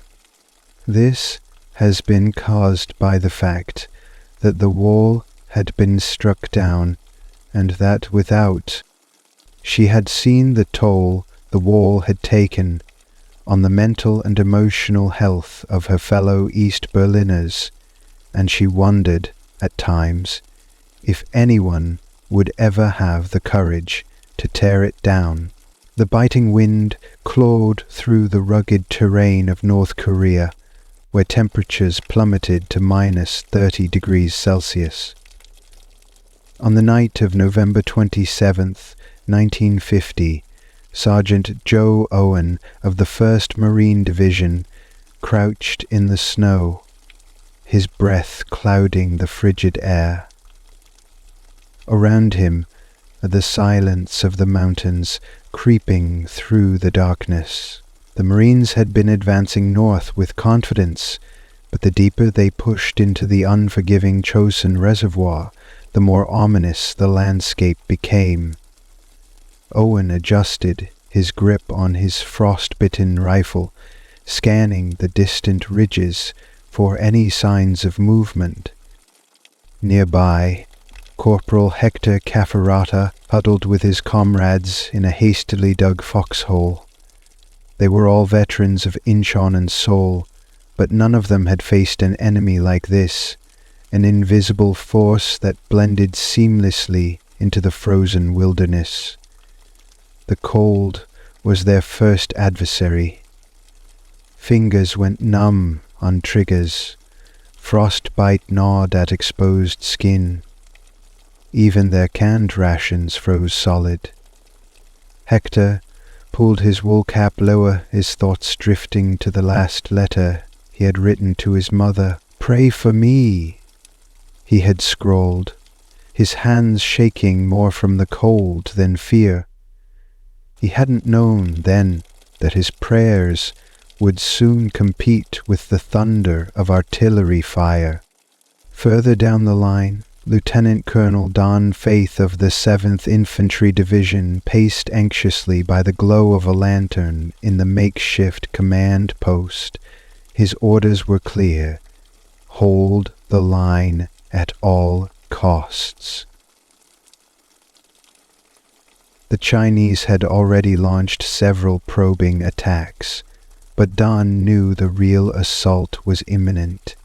He studied the crude map spread before him, tracing the contours of the reservoir and the narrow, icy roads that wound through the mountains. He was acutely aware of their isolation. The enemy was closing in from all sides, threatening to cut off their retreat. "We're not retreating," Don muttered to himself. "We're advancing in another direction." Meanwhile, in the civilian village of Hagaruri, nestled at the southern tip of the reservoir, elderly villagers watched with a mix of fear and curiosity as soldiers fortified their positions. Among them was Kim Un-hee, a local healer who had lived through the Japanese occupation and now found herself caught in another war. She offered what aid she could, boiling water over a small fire, stitching works with my brother Japanese quilts into replacements for the gun, downstairs from the world of music and a mind whose improvised material. She knew the battle would soon engulf their village, and the thought of losing her home yet again made her heart ache. Still, she stayed, her quiet resilience a stark contrast to the storm gathering around her. As midnight approached, the frozen silence was shattered by a single haunting blast of a bugle from the mountains. It was a sound that would haunt every Marine and soldier who heard it. Within seconds, the hills erupted in gunfire and explosions, and the Battle of Chosin Reservoir began. Captain William Barber, commanding Fox Company, stood atop a ridge overlooking Tok Tong Pass. His orders were to hold this vital choke point, ensuring the 1st Marine Division's retreat route remained open. The night sky above him was streaked with tracer rounds, the distant echoes of artillery reverberating off the mountains. Barber's voice cut through the chaos as he barked orders to his men. "Dig in. They'll be on us any minute." His men, hardened but wary, obeyed without hesitation, knowing the gravity of their mission. Below, the Chinese forces advanced in overwhelming numbers, their ranks almost spectral against the snow-covered landscape. Private First Class James McInerney clutched his Browning automatic rifle, his teeth chattering as much from nerves as from the cold. He thought of his wife back in Pennsylvania, of the life they dreamed of building together after the war. But those dreams felt distant now, drowned out by the relentless tide of war. James muttered a silent prayer and steadied his aim, determined to make every bullet count. In the chaos, Navy Corpsman Thomas Hudner raced from one foxhole to another, tending to the wounded. His medical pack was his weapon, and his hands, though trembling from the cold, moved with practiced efficiency. A nearby explosion sent a shower of snow and debris into the air, but Hudner barely flinched. "You're gonna be okay," he reassured a young Marine clutching his bleeding arm. "We're getting out of here together." The Marine nodded weakly, his eyes reflecting a mix of pain and trust. Across the battlefield, the Chinese commander, General Song Shi-lun, observed the unfolding carnage through binoculars. His forces had been ordered to annihilate the UN troops at Chosin, a critical objective in Mao's strategy to turn the tide of the war. Song knew the terrain was on his side, as was the element of surprise. Yet he also understood the cost of this endeavor. Thousands of his soldiers would perish in the frozen mountains. Still, he was resolute. Victory demanded sacrifice. As dawn broke over the reservoir, the battlefield was a scene of devastation. The snow was stained with blood, and the air was thick with the acrid smell of gunpowder. Both sides had suffered heavy casualties, but the fighting showed no signs of abating. For the men of Chosin, this was only the beginning. The frigid winds screamed over the snow-covered ridges as Captain William Barber inspected his men's positions. Fox Company had been dug in at Tok Tong Pass for hours, but the relentless waves of Chinese attacks had left them weary and vulnerable. The pass was a lifeline connecting the isolated 1st Marine Division to their supply lines at Hagaruri. Barber knew failure here meant certain annihilation for the troops beyond. "Keep your heads low," Barber called out, his voice hoarse from the biting cold and constant shouting. He moved between foxholes, offering words of encouragement to his exhausted men. Private First Class Robert Kirchner, his hands trembling from frostbite, tried to reload his rifle, but fumbled, dropping the clip into the snow. Barber knelt beside him. "Steady, Marine. We'll hold this pass. You just focus on keeping that weapon ready." The Chinese soldiers, undeterred by heavy losses, regrouped for another assault. Their bugles sounded again, echoing eerily through the mountains. The noise sent a chill down every spine. It was a tactic designed to disorient and demoralize, a constant reminder that more attackers were on their way. Machine gun fire from the Marines tore into the charging enemy lines, but still they came, wave after wave.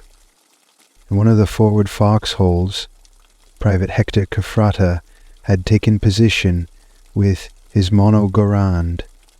His keen eyes scanned the darkness for movement. The terrain offered little cover, but the Chinese used the snowy ridges to their advantage, popping up from unseen gullies and rock outcroppings.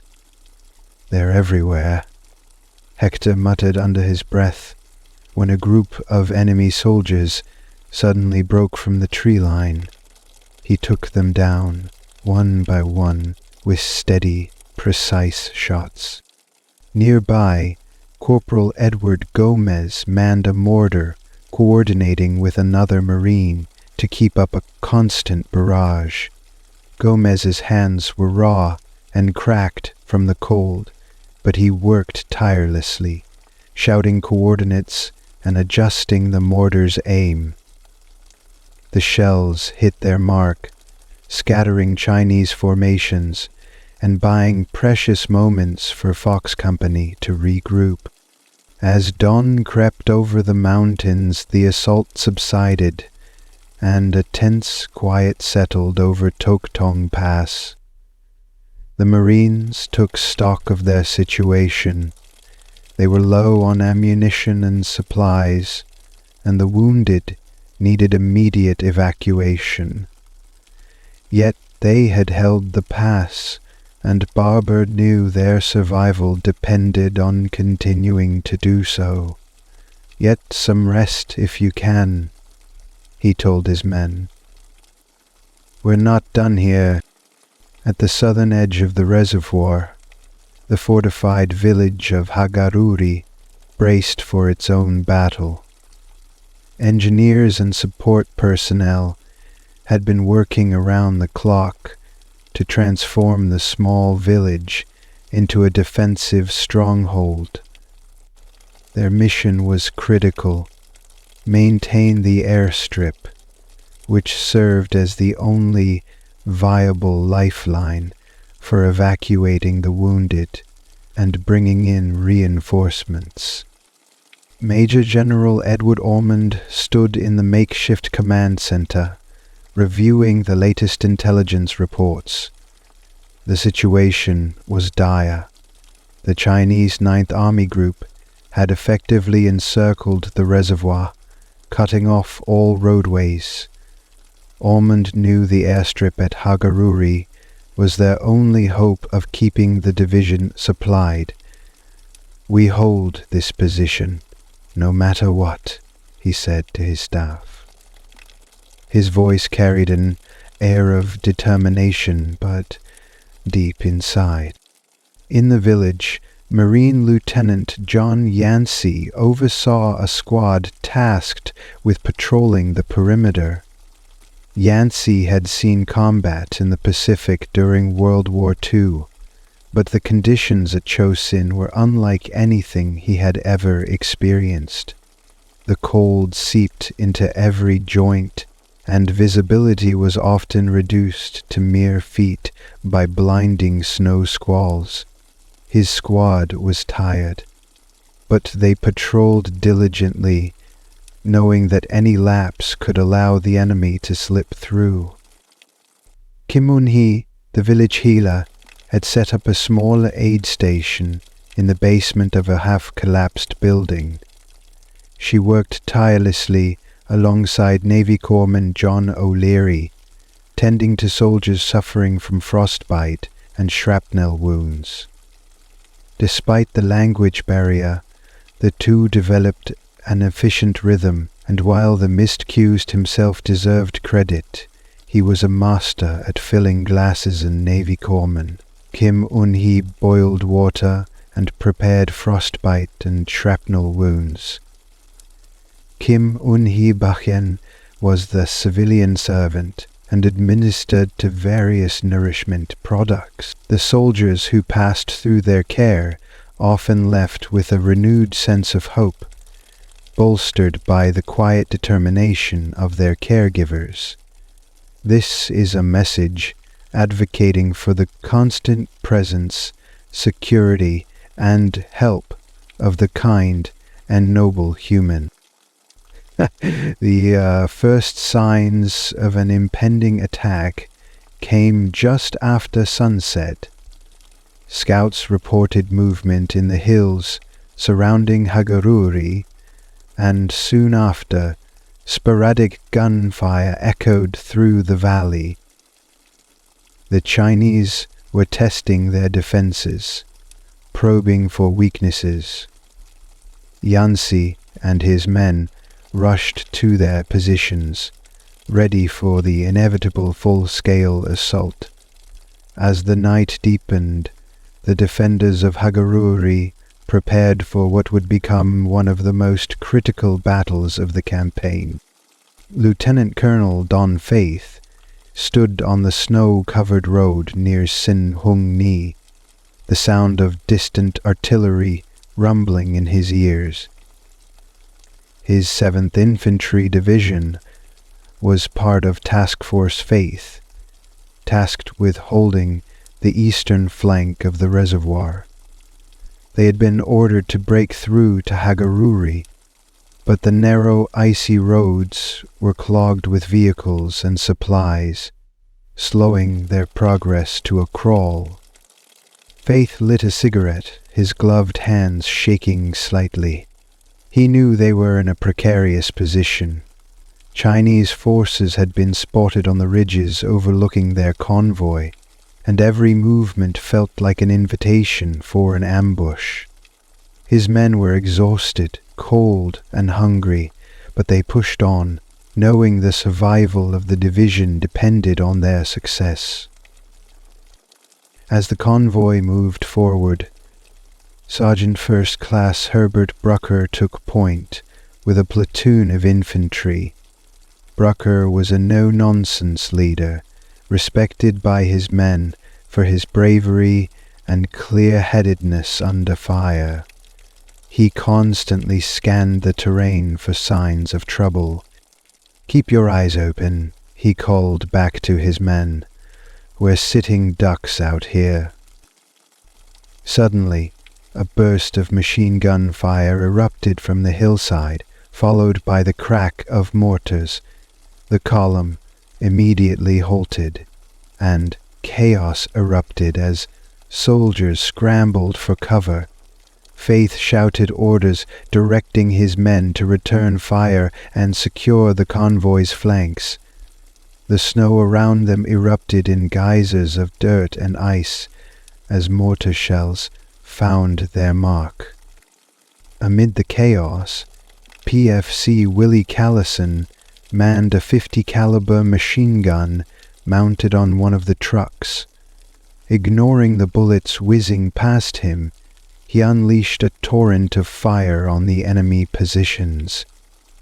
His bravery inspired others to do the same, and soon the hillside was lit up with tracers. As Task Force Faith fought back, the firefight raged for hours, and by the time the Chinese retreated, the convoy had sustained heavy losses. Faith knew their situation was becoming increasingly desperate. They were surrounded, cut off from reinforcements, and running low on supplies. Yet, despite the overwhelming odds, he resolved to press on. "We'll make it through this," he told his men, "one way or other." The faint light of dawn crept over the frozen hills as Captain Robert Hawley of the 31st Infantry Regiment peered through his binoculars. His unit had been positioned on East Hill, a critical ground that overlooked the narrow valley below. If the Chinese seized it, they could rain fire on the retreating UN forces. Harley had been given one direction to follow. If the Chinese seized it, they could completely transform the entire mission below. He would be swiftly behind. He scanned the terrain, watching the enemy forces amass on the ridges across the valley. The Chinese had the advantage of numbers, but Harley's men had the hill, and they were determined to keep it. "We're going to give them hell, boys," he said, lowering his binoculars. Around him, his men dug deeper into their positions, setting up machine guns and preparing for the onslaught. Private First Class Harold Peterson sat in a shallow foxhole, clutching his Moni carbine. His fingers, numb from the cold, fumbled as he loaded a fresh magazine. He glanced at the soldier next to him, Private George Parks, who was silently mouthing a prayer. Peterson envied Parks's faith. It seemed to give him a calm resolve. Peterson, on the other hand, was terrified, but he was determined not to show it. "They'll have to carry me off this hill," he muttered, more to himself than anyone else. The first attack came just before sunrise. Chinese soldiers surged up the slopes, their shouts mingling with the wail of bugles. The defenders opened fire, their machine guns raking the advancing troops. Mortars exploded in deadly bursts, sending shards of ice and rock flying. Harley moved among his men, shouting orders and encouragement. "Keep firing." Despite the heavy fire, the Chinese continued their assault.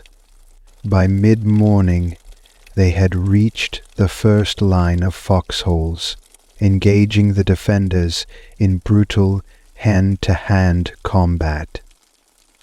Peterson found himself grappling with a Chinese soldier who had leaped into his position.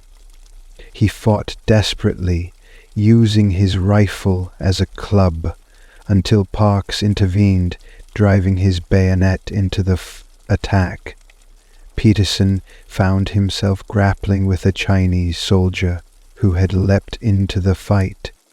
The battle for East Hill raged throughout the day. By nightfall, the hill was littered with the bodies of the fallen. Harley's unit had suffered heavy casualties, but they had held their ground. As the men huddled together in the freezing darkness, Harley knew the Chinese would return. But he also knew his men wouldn't give up. "We'll hold this hill," he said quietly, "no matter what." At the airstrip in Hagaruri, Major Michael Forney of the Marine Corps oversaw the loading of wounded soldiers onto transport planes. The airstrip had become a vital lifeline for the embattled forces at Cho Sin, and Forney was determined to keep it operational despite the constant threat of enemy fire. The planes, mostly C-47 Skytrains, arrived in staggered intervals, their engines roaring as they touched down on the icy runway.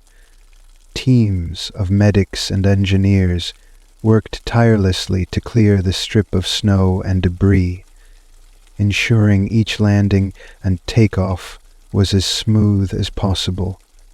Forney watched as a group of stretcher-bearers loaded another batch of casualties onto a waiting plane.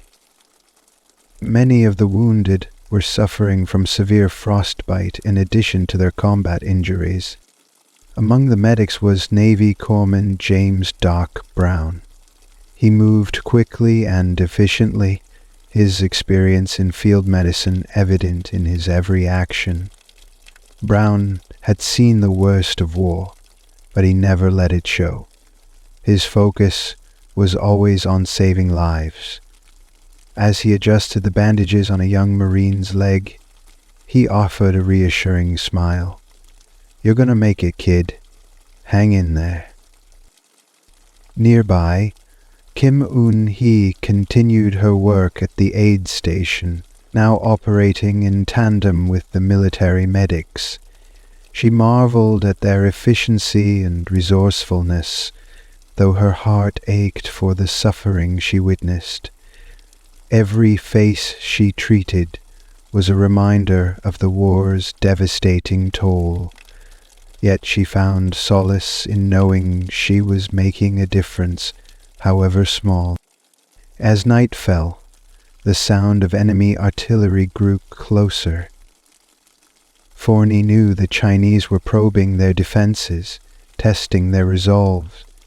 He gathered his officers for a briefing. "We hold this strip, no matter what," he said firmly.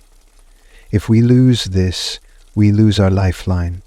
The wounded, the reinforcements, everything depends on us keeping this airstrip open." The men nodded, understanding the gravity of their mission. Outside, the cold intensified, and the distant echoes of gunfire served as a constant reminder that the battle was far from over. Colonel Lewis, chesty.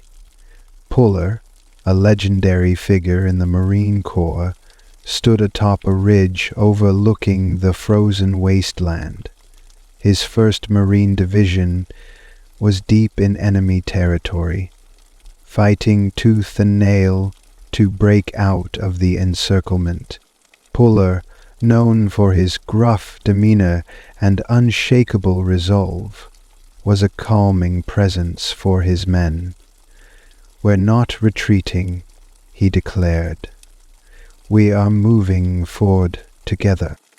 The division's convoy snaked along the treacherous roads, its progress hampered by the icy terrain and constant enemy ambushes. Puller rode in an open jeep, his eyes scanning the ridgelines for signs of movement. He knew the Chinese were watching, waiting for the perfect moment to strike. In one of the lead vehicles, Sergeant Jim Bailey manned a .30 caliber machine gun.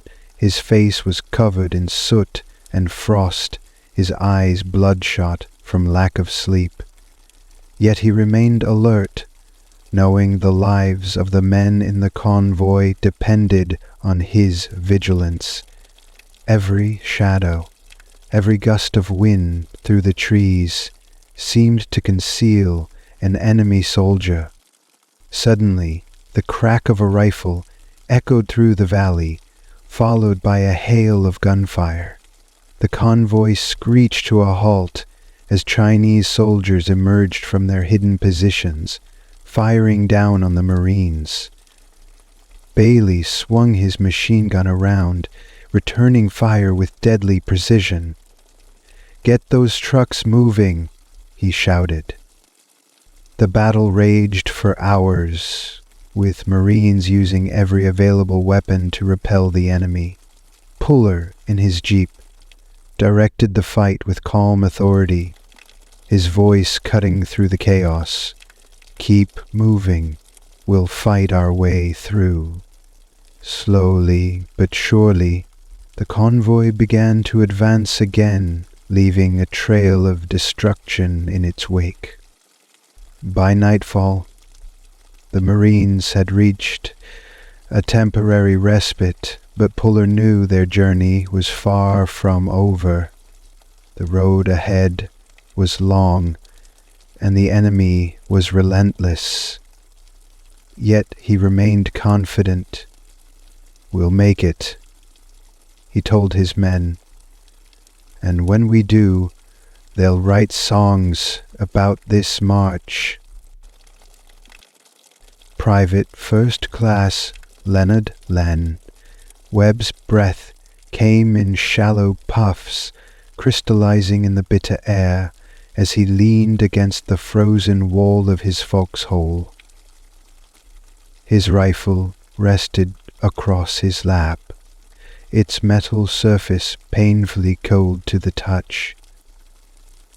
For the past 2 hours, Len and his squad had been locked in a brutal firefight on the outskirts of Udamni, a strategic village west of the reservoir.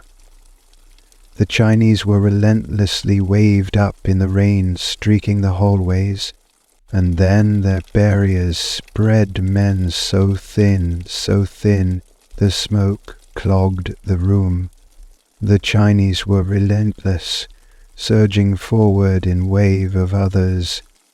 "Len, cover fire now!" shouted Corporal Max Henry from a nearby foxhole. Len snapped to action, raising his rifle and firing into the approaching enemy. The muzzle flash illuminated the dark battlefield, momentarily cutting through the blinding snowstorm. The Chinese soldiers pressed on, undeterred by the hail of bullets. Corporal Henry's voice cracked through the din of battle again. "Grenade out!"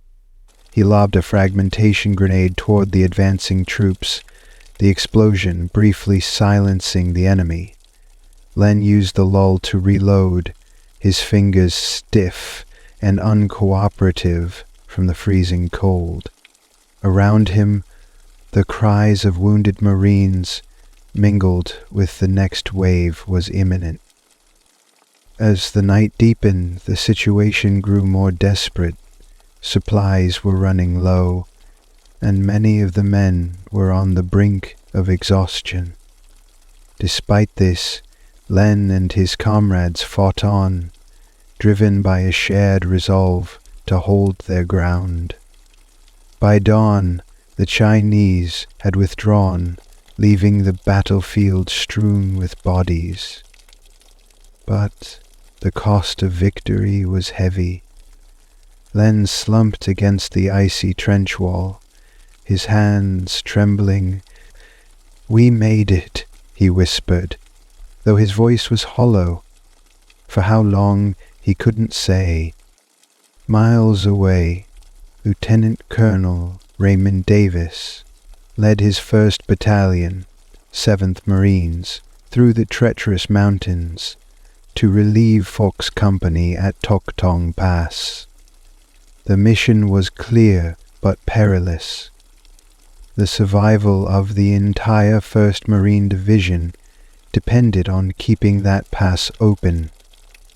The battalion had been marching for hours.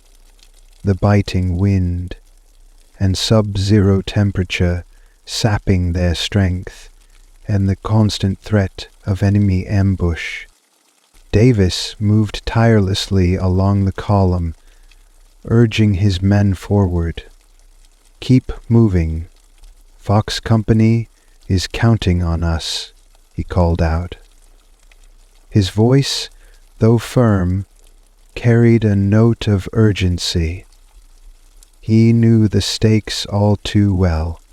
If they failed to reach the pass, the Marines at Udamni and beyond would be cut off entirely. Among Davis's men was Sergeant Howard Rutledge, a seasoned Marine who had seen his fair share of combat. Rutledge trudged forward, his thoughts focused on the men of Fox Company. He knew what it was like to be pinned down, outnumbered, and running low on ammo. "We're coming for you," he muttered, his resolve hardening with every step. The battalion's progress was slow and grueling. They climbed steep, icy trails, their boots slipping on the frozen ground. Occasionally, they would stop to exchange fire with Chinese snipers hidden in the ridges. Davis remained a steady presence, rallying his men and keeping morale high despite the conditions. As they neared the pass, the sound of gunfire grew louder, a stark reminder that the battle was far from over. In the heart of Hagaruri, Lieutenant Colonel Thomas Ridge's engineers worked tirelessly to fortify the airstrip. Despite constant enemy shelling and the bitter cold, they managed to keep the runway operational, a testament to their ingenuity and perseverance. Ridge knew the importance of their work. Every plane that landed brought critical supplies and evacuated the wounded. Captain William Schott of the Marine Air Wing coordinated air support missions from a nearby command tent. His pilots flew perilous sorties, braving enemy fire and treacherous weather to deliver much-needed aid. "We'll keep those birds in the sky," Schott vowed. "As long as our boys on the ground keep holding." Meanwhile, at the aid station, Corpsman James Doc Brown tended to a steady stream of casualties. Each wounded Marine brought in told a story of valor and sacrifice. Brown worked with quiet efficiency, his hands moving quickly despite the numbing cold. Beside him, Kim Eun-hee continued his ceaseless effort, her face a mask of quiet determination. One of the wounded was Private First Class Harold Gibson, who had taken a bullet to the leg during the previous night's fighting. As Brown dressed his wound, Gibson clenched his jaw against the pain. "How's it looking, Doc?" he asked, through gritted teeth. Brown offered a reassuring smile. "You'll be back on your feet in no time," he said, though he knew the road to recovery would be long. For now, survival was the only victory that mattered. By December 1, 1950, the decision had been made. The 1st Marine Division and its attached units would withdraw from Chosin Reservoir. The journey south would be a harrowing ordeal, as the narrow, icy roads were under constant threat from enemy attacks. Colonel Chesty Puller took charge of organizing the retreat, his legendary composure inspiring confidence in his men. "We're not retreating," Puller said during a briefing. "We're attacking in a different direction." His men took heart in his words, knowing that every step south was a step towards survival. The convoy began its perilous descent, with tanks and trucks inching along the frozen roads. Sergeant Jim Bailey manned a machine gun atop a supply truck, his eyes scanning the ridge lines for signs of ambush. The cold was unrelenting, and visibility was poor, but the Marines pressed on. The columns soon came under heavy fire, forcing them to halt. Chinese forces had set up an ambush, and the Marines found themselves in a desperate fight for survival. Bailey unleashed a torrent of fire, his machine gun roaring as he covered his comrades' advance. Meanwhile, medics worked furiously to evacuate the wounded, braving enemy fire to reach those in need. The battle raged for hours, and by the time the convoy resumed its journey, the toll was evident. Yet the Marines continued to fight with unwavering resolve, their bond as the chosen few unbreakable. Every mile south was hard won, but they knew that their determination would see them through. The men of Fox Company, 2nd Battalion, 7th Marines, were running low on ammunition and supplies. For days they had been holding Tok Tong Pass, a critical choke point along the retreat route. Encircled by a numerically superior Chinese force, their position was dire. Yet, under the leadership of Captain William Barber, Fox Company remained defiant. "We hold this pass, or we all die here," Barber had told his men. It wasn't bravado, it was their reality. Lance Corporal Sam Ruiz knelt in his foxhole, scanning the darkened slopes for movement. The snow-moon landscape seemed peaceful, but he knew the enemy was out there, waiting. The quiet was shattered by the sharp crack of rifle fire. "Incoming!" someone shouted, and chaos erupted. Chinese troops poured down the hills, their bugles sounding a haunting advance. Ruiz opened fire, his rifle kicking against his shoulder. Around him, Marines fought with a ferocity born of desperation. Machine guns chattered, grenades exploded. and the night was lit by the brief, violent flashes of muzzle fire. Private Jo Kim, a Korean-American translator attached to Fox Company, scrambled to relay orders amidst the chaos. He was a calm presence in the storm, his voice steady even as enemy rounds tore through the air around him. "Keep the line tight," he shouted. "They are breaking left." For hours the battle raged. The Marines fought off wave after wave of attackers, their determination outweighing their dwindling resources. By dawn, the snow was stained with blood, and the slopes were littered with the bodies of fallen soldiers. Fox Company had held the pass, but at a terrible cost.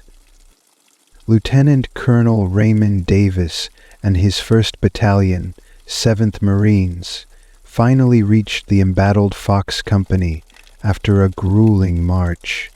Exhausted but driven, Davis and his men pushed through enemy positions, their mission clear: relieve the siege and reinforce Tok Tong Pass.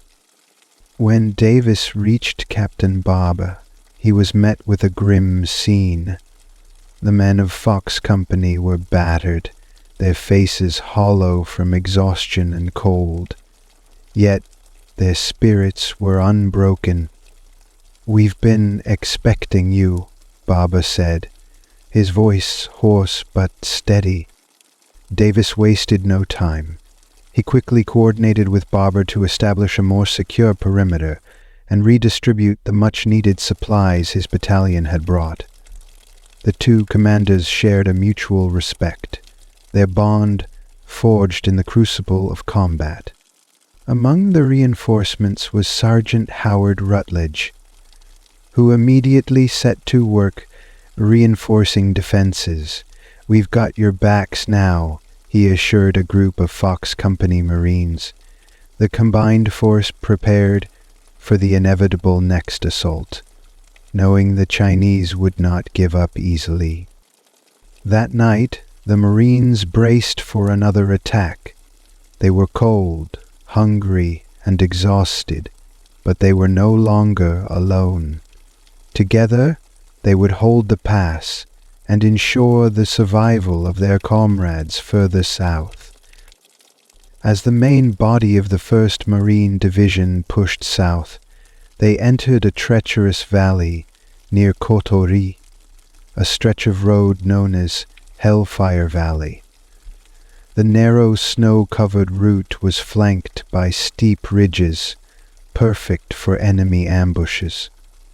Colonel Chesty Puller, riding in a command jeep near the front, knew they were walking into a trap. "Stay sharp," he ordered his men. "They'll come at us hard here." Within hours, the Chinese sprang their trap. Mortar rounds rained down on the convoy, and machine gun fire raked the exposed trucks.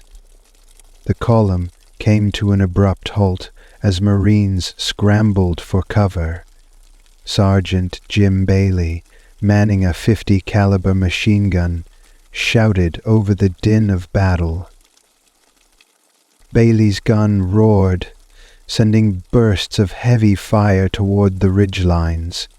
Meanwhile, Corpsman James Doc Brown rushed to the aid of the wounded, his movements deliberate despite the chaos. He pulled Private Harold Gibson from the back of a truck, blood soaking through the Marine's parka. "Hang in there, kid," Brown said, applying pressure to the wound.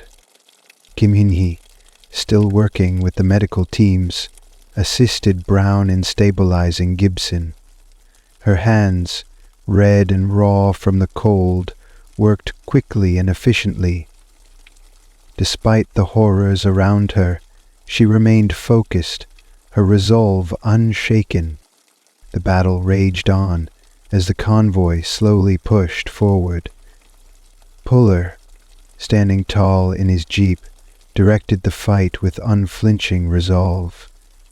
"Keep moving," he bellowed. "We're not stopping until we're out of this damn valley."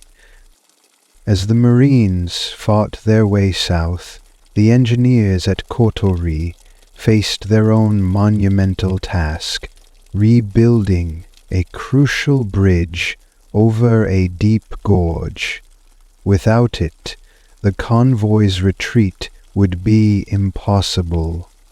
Major Edward Tedbar led the engineering detachment, their work hampered by constant enemy fire and the unforgiving cold.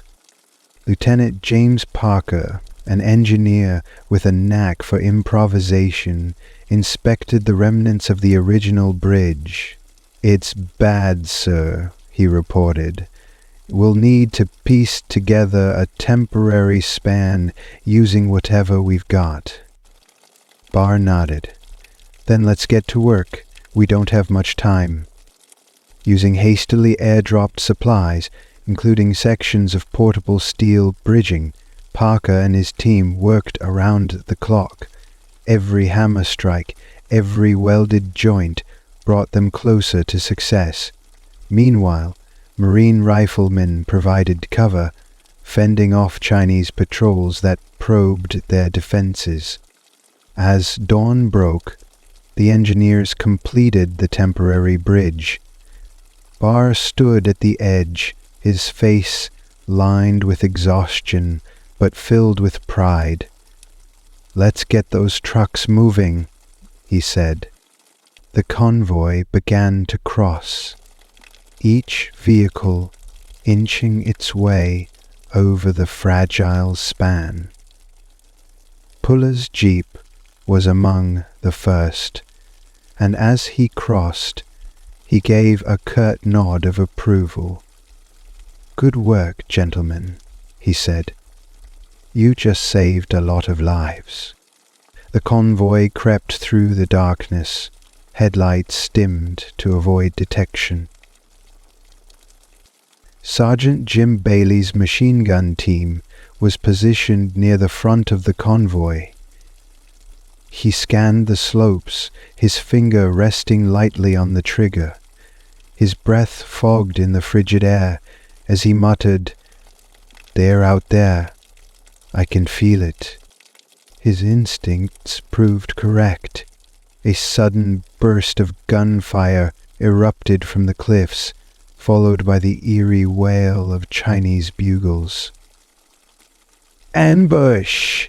Bailey roared, unleashing a stream of fire into the darkness. The convoy screeched to a halt as Marines dismounted, taking up defensive positions. Private First Class Leonard Webb dove behind a snowbank, firing blindly toward the ridgeline. His heart pounded as he heard the shouts of his comrades and the thunder of mortar rounds. The Chinese were relentless, their attacks coordinated and fierce. Despite the chaos, the Marines held their ground. Under Colonel Puller's command, artillery units returned fire, lighting up the night with fiery bursts. Slowly, methodically, the enemy fire began to dwindle. By the time the ambush subsided, the convoy had suffered losses, but it had also proven its resilience. As the truck started moving again, Bailey wiped the sweat from his brow, despite the freezing temperature. "One more fight behind us," he muttered. But everyone knew many more lay ahead. In a brief lull between battles, some Marines found solace in writing letters. The act of putting pen to paper provided a small measure of normalcy amid the chaos. Sitting near a smouldering fire, Private Harold Gibson, now stabilized after his injury, wrote to his mother, "Dear Mum, I don't want you to worry about me. We've been through some tough spots, but the guys here are incredible. They've got my back and I've got theirs. We're cold, sure, but we're fighting hard. I think about home a lot, especially those warm dinners you always made. Tell Dad I'm doing my best to make him proud." Gibson paused, staring at the blank space below his last sentence. The words were simple, but they carried a world of unspoken emotion. He folded the letter and tucked it away, knowing it might be days or weeks before it could be sent. Meanwhile, Lieutenant James Parker penned a letter to his wife. His tone was more pragmatic, reflecting his engineering mindset. The bridge held, and we're keeping the convoy moving. I think about you and the kids every day. When I close my eyes, I see our little home, the warmth of the fireplace. That's what keeps me going. Each letter, though different, shared a common thread: hope. Even in the depths of despair, the Marines clung to the thought of returning to the lives they had left behind. Back in Hagaruri, the situation had grown increasingly precarious. The airstrip remained operational, but the Chinese were closing in, their attacks becoming more frequent and intense. Major Michael Forney coordinated the evacuation of the wounded, ensuring that every available aircraft was loaded to capacity. Corpsman James "Doc" Brown worked tirelessly, moving from one casualty to the next. The cold seemed to sap the life from his patients, even as he fought to keep them alive. Beside him, Kim Eun-hee assisted with bandages and morphine injections, her calm demeanor marked by the cramped look she came to mind for her siege. As another wave of artillery shells rained down, Forney ducked into a trench, shouting orders. "We need that next plane ready to go. Move it." The ground shook with each explosion, but the Marines continued their work, undeterred. Despite the dire circumstances, moments of camaraderie emerged. A wounded Marine, barely conscious, reached out to Brown. "Doc, am I gonna make it?" he asked weakly. Brown knelt beside him, squeezing his hand. "You're tougher than you look, Marine. You'll be back stateside before you know it." The Marine managed a faint smile. It was these small acts of reassurance that kept morale from crumbling entirely. The retreat southward was marked not only by fierce combat, but by the unforgiving grip of the Korean winter. Temperatures plummeted to -30 DHF, and frostbite claimed more men than enemy bullets. The landscape itself seemed to conspire against survival, with icy winds slicing through even the thickest clothing. Private Joe Kim, the translator, had taken on the grim task of cataloguing the dead. He moved methodically through the lines of bodies, noting their names and ranks for later identification. It was a sobering duty, one that weighed heavily on his heart. They were someone's sons, brothers, fathers. Kim murmured to himself as he carefully closed the eyes of a fallen Marine. He thought of his own family back in the United States, wondering if they would ever fully understand what he had witnessed here. Meanwhile, the living continued their march, often passing by the frozen remains of their comrades. Sergeant Howard Rutledge, a man not easily shaken, found himself pausing before one such figure. The Marine's hands were still clenched around his rifle, his face set in a final act of defiance. Rutledge removed his helmet briefly, bowing his head. "Rest easy, brother," he whispered before rejoining the column. Every step south was a reminder of the price they had paid, and yet the Marines pressed on. They were fighting for more than survival. They were fighting for the memory of those who could no longer walk beside them. The Marines reached the outskirts of Kotori under constant pressure. Exhaustion hung over the men like a thick fog, but there was no room for weakness. The column paused briefly to regroup. Colonel Chesty Puller, ever the towering figure of resolve, surveyed his men. He saw the toll the battle and the elements had taken, but also the unyielding spirit in their eyes.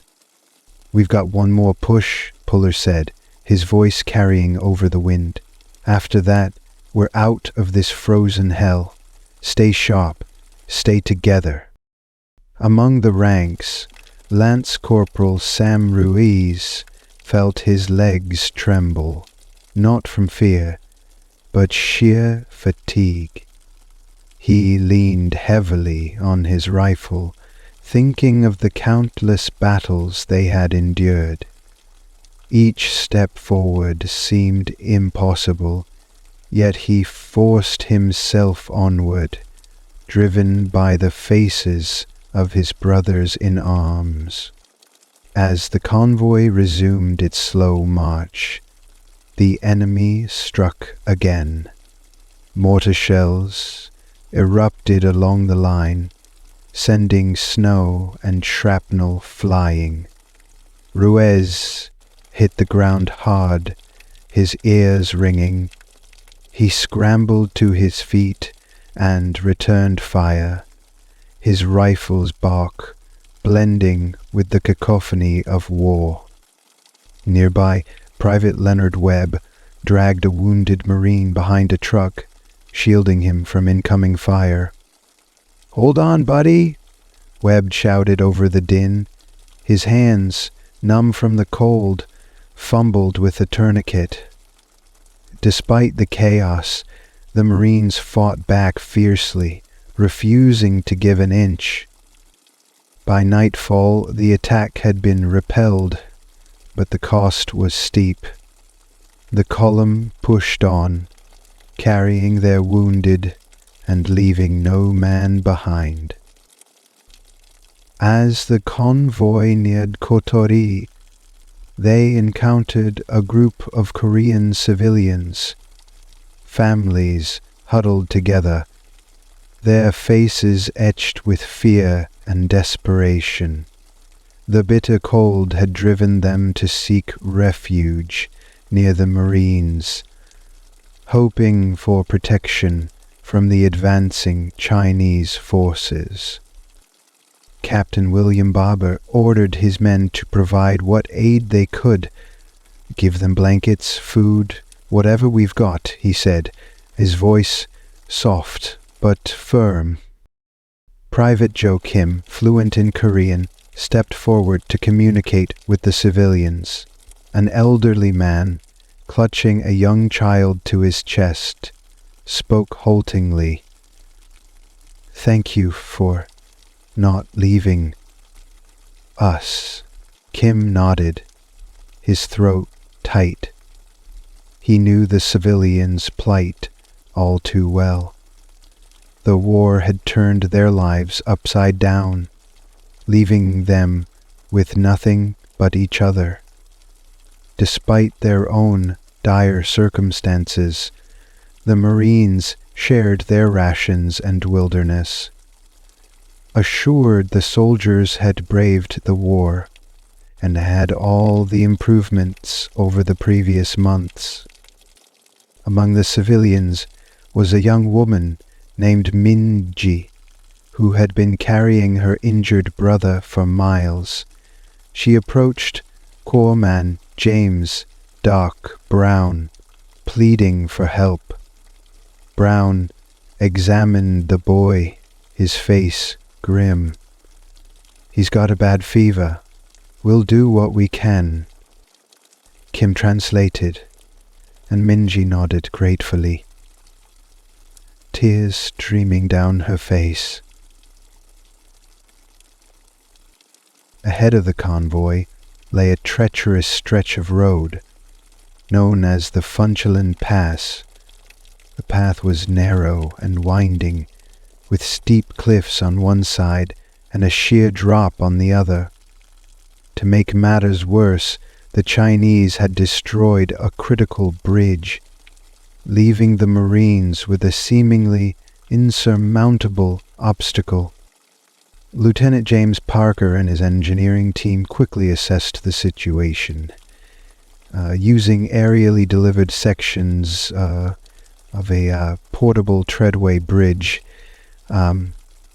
they began constructing a temporary span under constant threat of enemy fire.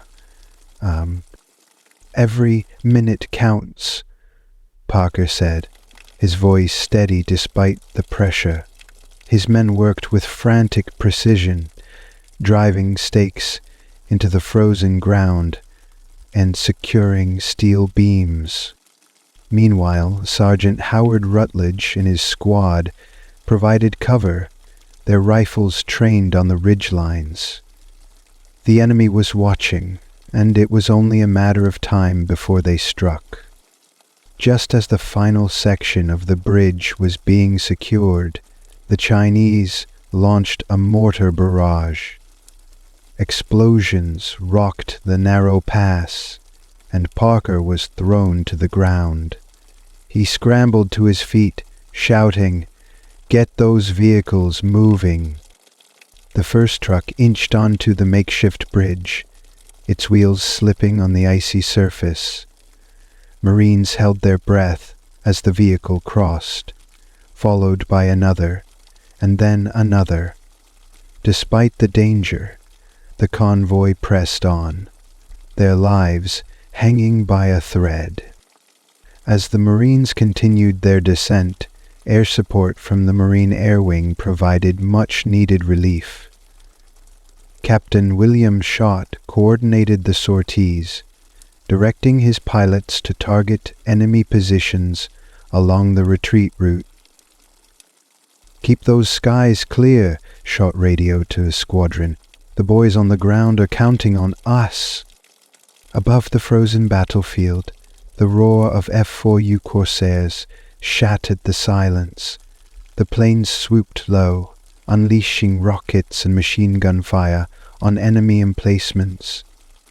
On the ground, Marines cheered as the tide began to turn in their favor.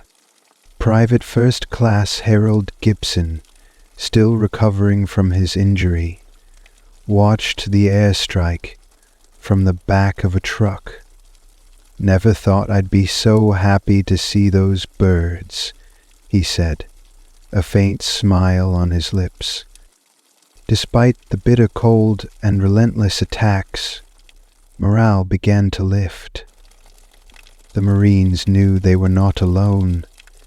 Their determination was matched by the bravery of the pilots above and the engineers working tirelessly to ensure their path to safety. As the convoy pushed closer to Hungnam, the promise of evacuation grew nearer. Each step was a victory, a testament to the indomitable spirit of the chosen few. The convoy continued its grueling march toward Hungnam, but the cold remained an unyielding enemy. Men wrapped in layers of tattered uniforms trudged forward, their breath visible in the icy air. The frostbite cases were mounting, with fingers and toes turning black. But there was no time to rest. Sergeant Howard Rutledge led his squad along a narrow ridge. He knew the men were nearing their limits. "Keep your heads up," he urged. "Every step gets us closer to Hungnam." Corpsman James Doc Brown was tending to another Marine suffering from severe frostbite when he overheard Rutledge. "This cold's claiming more than the bullets," Brown muttered to Kim Un-hee, who nodded solemnly. She had seen too many men lose limbs, or worse, to the unforgiving elements. As night fell, the temperature plunged even further. Around makeshift fires, the Marines huddled together for warmth. Private Leonard Webb clutched a small photo of his family. "This is what keeps me going," he said quietly to Ruiz, who nodded while rubbing his frost-bitten hands. A deep melancholy rumbled through the mountains, exacting an official compact supplies. Amid the suffering, there was still resilience.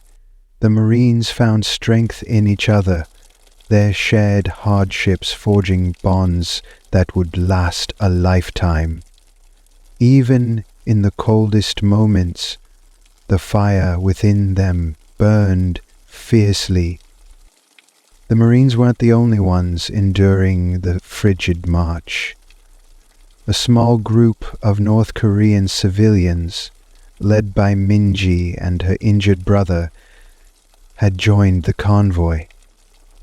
The civilians moved as silently as shadows, but their presence was a reminder of the war's wider impact.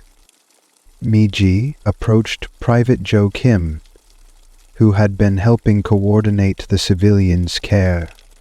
"Thank you for staying with us," she said in Korean, her voice trembling. "Without you, we wouldn't have made it this far." Kim offered a tired smile. "We're in this together," he replied. "We'll get through it." That night, as the group camped in a sheltered valley, Minji sang a traditional Korean lullaby to her brother. Her voice, soft but steady, floated through the cold air, offering a rare moment of peace. The Marines listened in silence, some closing their eyes, as the haunting melody transported them far from the battlefield.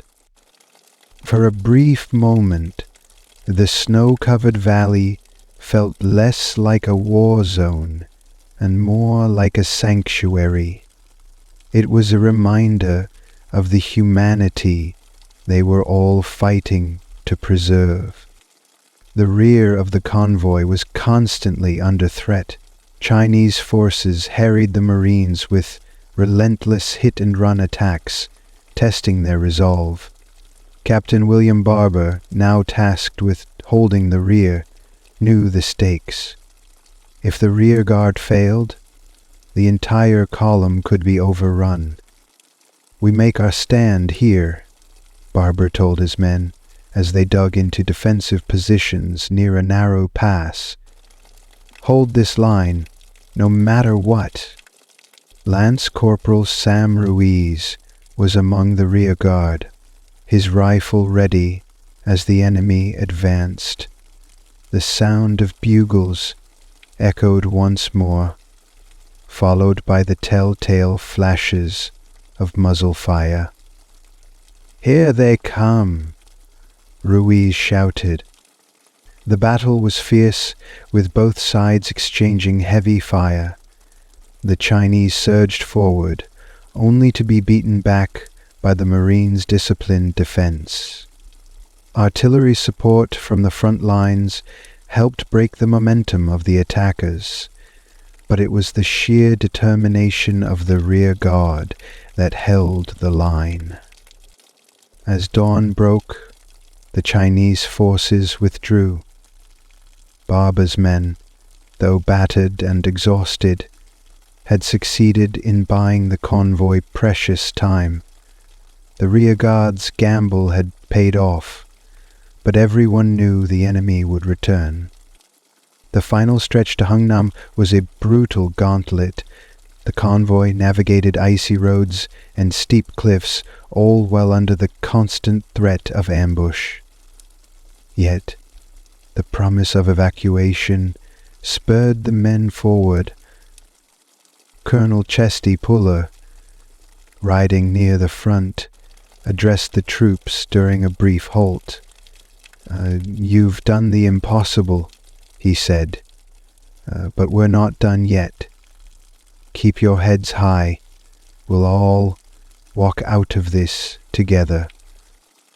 Among the men, Private First Class Harold Gibson, still recovering from his wounds, found renewed strength in Puller's words. "We've made it this far," he said to Webb. "We can make it the rest of the way." As the convoy drew closer to Hungnam, the sound of distant artillery from the port city signaled that the battle was far from over. Yet, the sight of UN ships on the horizon brought a glimmer of hope. For the first time in weeks, the Marines allowed themselves to believe in the possibility of survival. The convoy reached Hungnam to find the city in chaos. UN forces were evacuating tens of thousands of troops, equipment, and civilians under the ever-present threat of Chinese artillery. The Marines were among the last to arrive, tasked with holding the defensive perimeter until the final ship could depart. Colonel Puller surveyed the situation grimly. "We'll give them hell until the last man's aboard," he declared, rallying his officers. Captain William Schott, coordinating air support, directed waves of corsairs to strike enemy positions beyond the city. "We'll keep them at bay," he assured Puller. "They won't get through on our watch." In the trenches, Lance Corporal Sam Ruiz and his comrades prepared for what they feared would be their final battle. Ruiz adjusted his helmet and looked to Private Leonard Webb. "We've made it this far. Let's make sure we all get out together." The Chinese launched wave after wave of attacks, but the Marines held firm. Mortars and machine guns roared as the perimeter became a crucible of fire and ice. Each Marine fought as though the weight of the entire evacuation rested on their shoulders. As the battle raged, the evacuation of Korean civilians continued in earnest. Among them were Miniji and her younger brother, guided by Private Joe Kim. The harrowing journey from Koto Ri had taken a toll, but their determination to escape remained unbroken. Kim helped load the civilians onto a waiting ship, offering Miji a reassuring nod. "You're safe now," he said, though his own heart was heavy. The bond he had formed with the civilians was profound, and parting ways felt like leaving a piece of himself behind. Minji clutched his hand briefly. "Thank you," she whispered, her eyes brimming with tears, "for everything."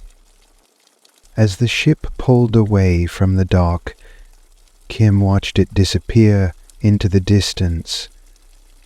He turned back toward the city, knowing his place was still on the front line. That night, Hungnam became a battlefield lit by fire and explosions.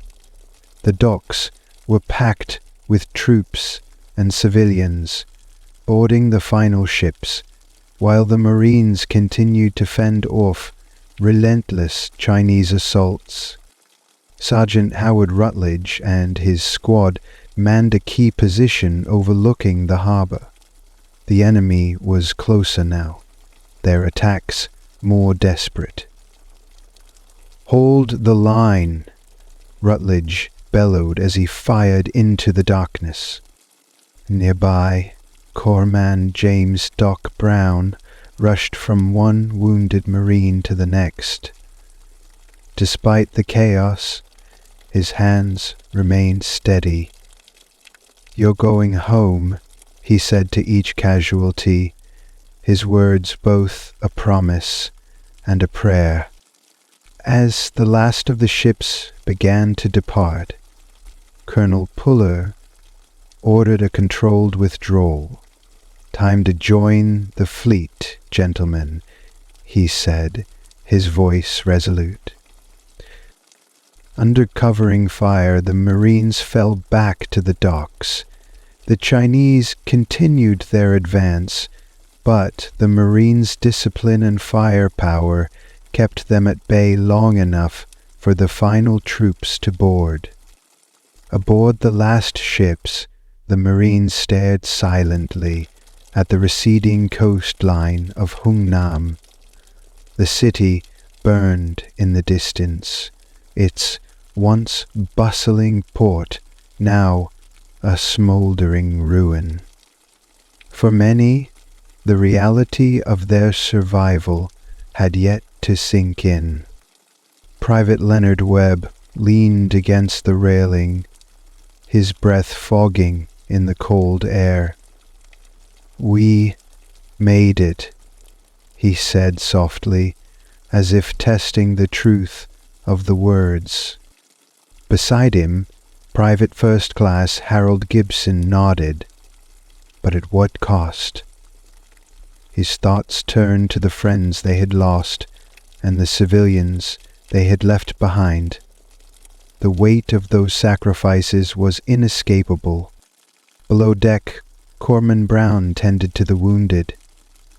Despite the exhaustion etched on his face, he moved with quiet purpose. Each life saved was a victory, a reminder of why they had fought so fiercely. As the ships sailed south, the Marines found a moment of solace. They had endured the unimaginable and emerged with their honor intact. For the chosen few, survival was not just an act of endurance. It was a testament to their unbreakable spirit. Aboard the evacuation ships, the survivors of the Chosin Reservoir were met with a heavy silence. The adrenaline of battle had dissipated, leaving only the cold reality of loss and survival. The men who had fought side by side now reflected on those who had not made it. Lance Corporal Sam Ruiz sat in a dim corner of the ship's mess hall, cradling a cup of coffee that had long since gone cold. Around him, Marines exchanged quiet words or stared into the middle distance. "They didn't die for nothing," Ruiz murmured, as if trying to convince himself. Private Leonard Webb nodded. "We got out because of them," he said. But the weight of guilt lingered in his voice. Each man carried his own burden, the faces of the fallen etched into their memories. Above deck, Colonel Puller stood alone, gazing out over the dark waters. For all his stoic leadership, even he felt the immense cost of the mission.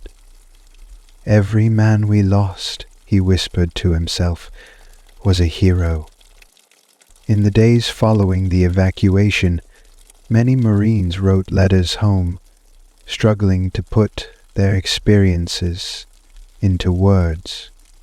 For Private First Class Harold Gibson, it was a chance to connect with his family, to let them know he was alive.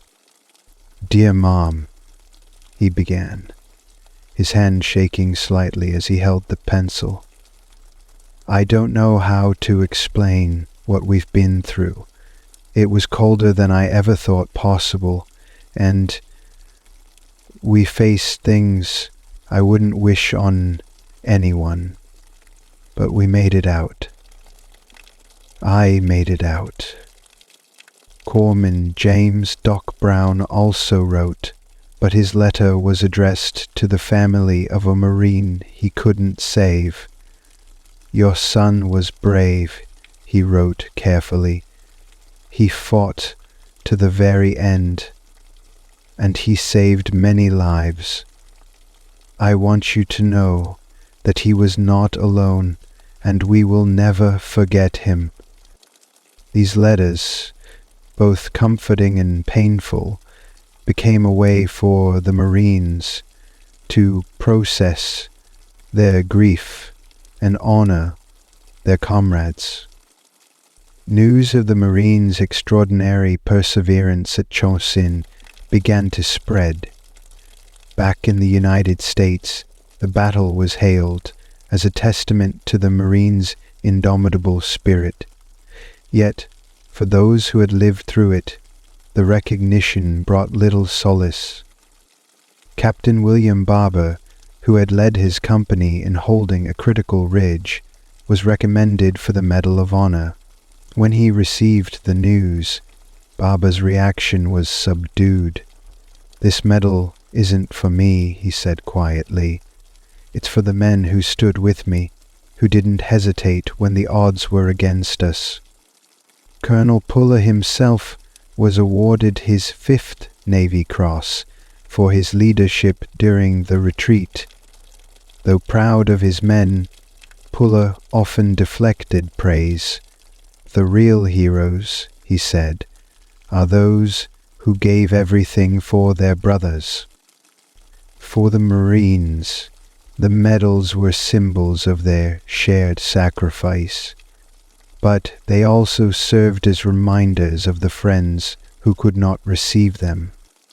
As the Marines returned to base camps in South Korea, they were met with a mix of relief and admiration. The Battle of Chosin Reservoir had become a defining moment in the Korean War, showcasing the grit and resilience of the U.S. forces. Historians and journalists began documenting the battle, interviewing survivors, and piecing together the story of the frozen Chosin. These accounts highlighted not just the tactical brilliance of the operation, but the human endurance behind it. Lance Corporal Ruiz, now recuperating in a field hospital, reflected on the significance of their ordeal. "We didn't just survive for ourselves," he told a visiting reporter. "We fought for every man next to us, and for the people who believed in us." Minji's story was also preserved. Along with other civilians, she shared her gratitude for the Marines who had risked their lives to ensure their safety. "They were our guardians," she said. "Without them, we wouldn't be here today." Despite their recent ordeal, many of the Marines from Chosin would soon find themselves back in action.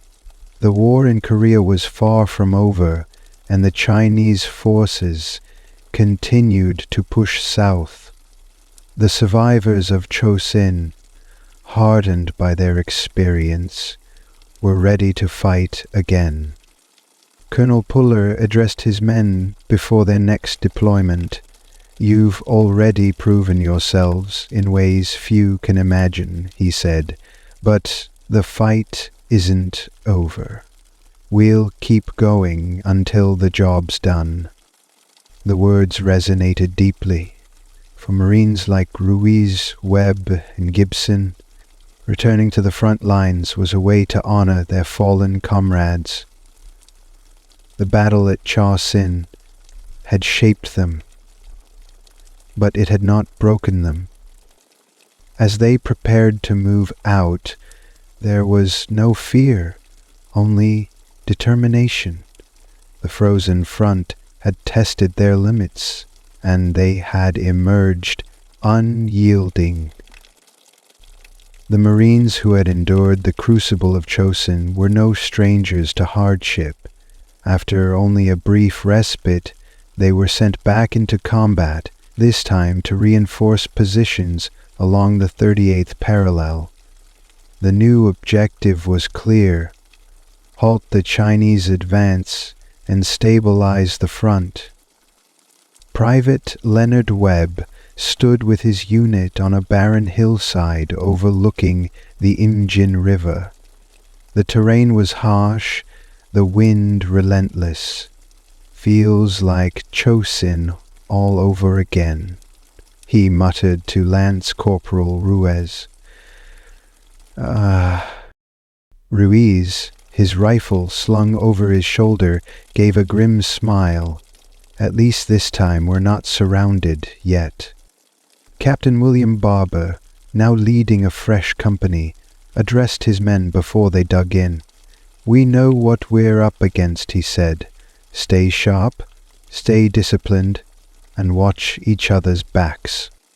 That night, as the cold seeped into their foxholes, the Marines listened to the distant rumble of artillery.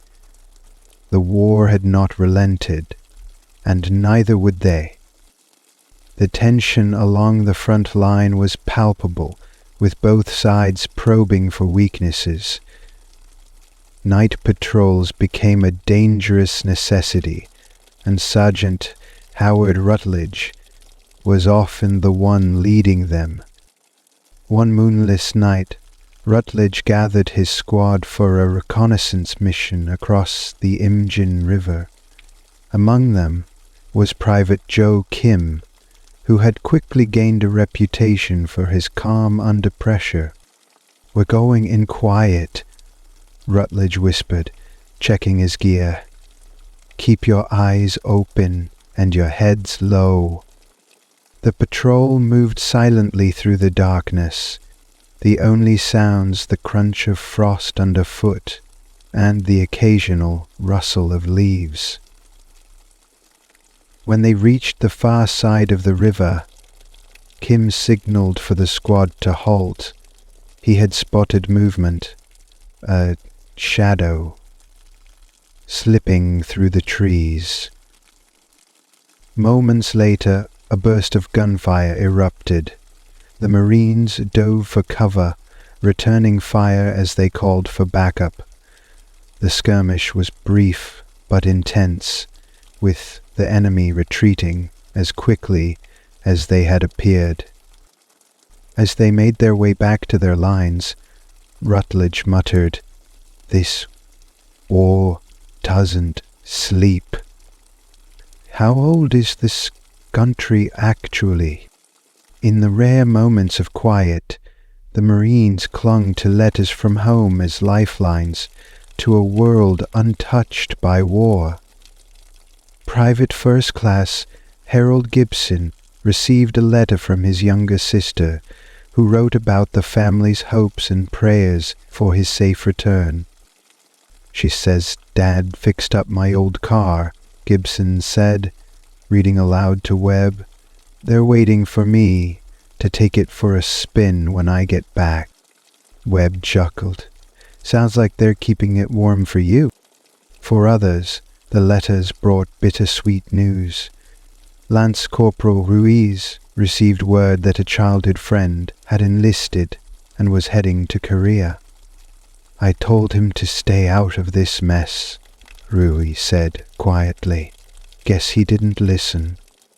The letters reminded the men of what they were fighting for, but they also deepened the ache for home. In their words, they found both solace and a renewed determination to survive. As the harsh Korean winter continued to grip the front lines, the conditions grew increasingly unbearable. Frostbite and illness claimed more men than bullets. Yet the Marines pressed on, fortified by their shared resilience. Corpsman James Dark Brown was relentless in his care for the injured and sick. "You keep moving, you stay alive," he told his patients, even as his own hands shook from the cold. The medics worked tirelessly, improvising with limited supplies. They treated everything from trench foot to battle wounds, their dedication unwavering despite the odds. Brown, who had seen the worst of Chosin, often reminded his comrades, "We've survived worse." Despite the hardships, moments of camaraderie and humor persisted. Around small fires, the men shared stories and jokes, their laughter a defiant act against the freezing darkness. The psychological toll of constant combat began to show. Nightmares, anxiety, and fatigue plagued even the most hardened soldiers. The battle was no longer just against the Chinese forces, but against the creeping despair that threatened to undermine their will. Captain William Barber recognized the signs in his men. "Talk to each other," he urged during one briefing. "Lean on your brothers. We've got to stay strong, together."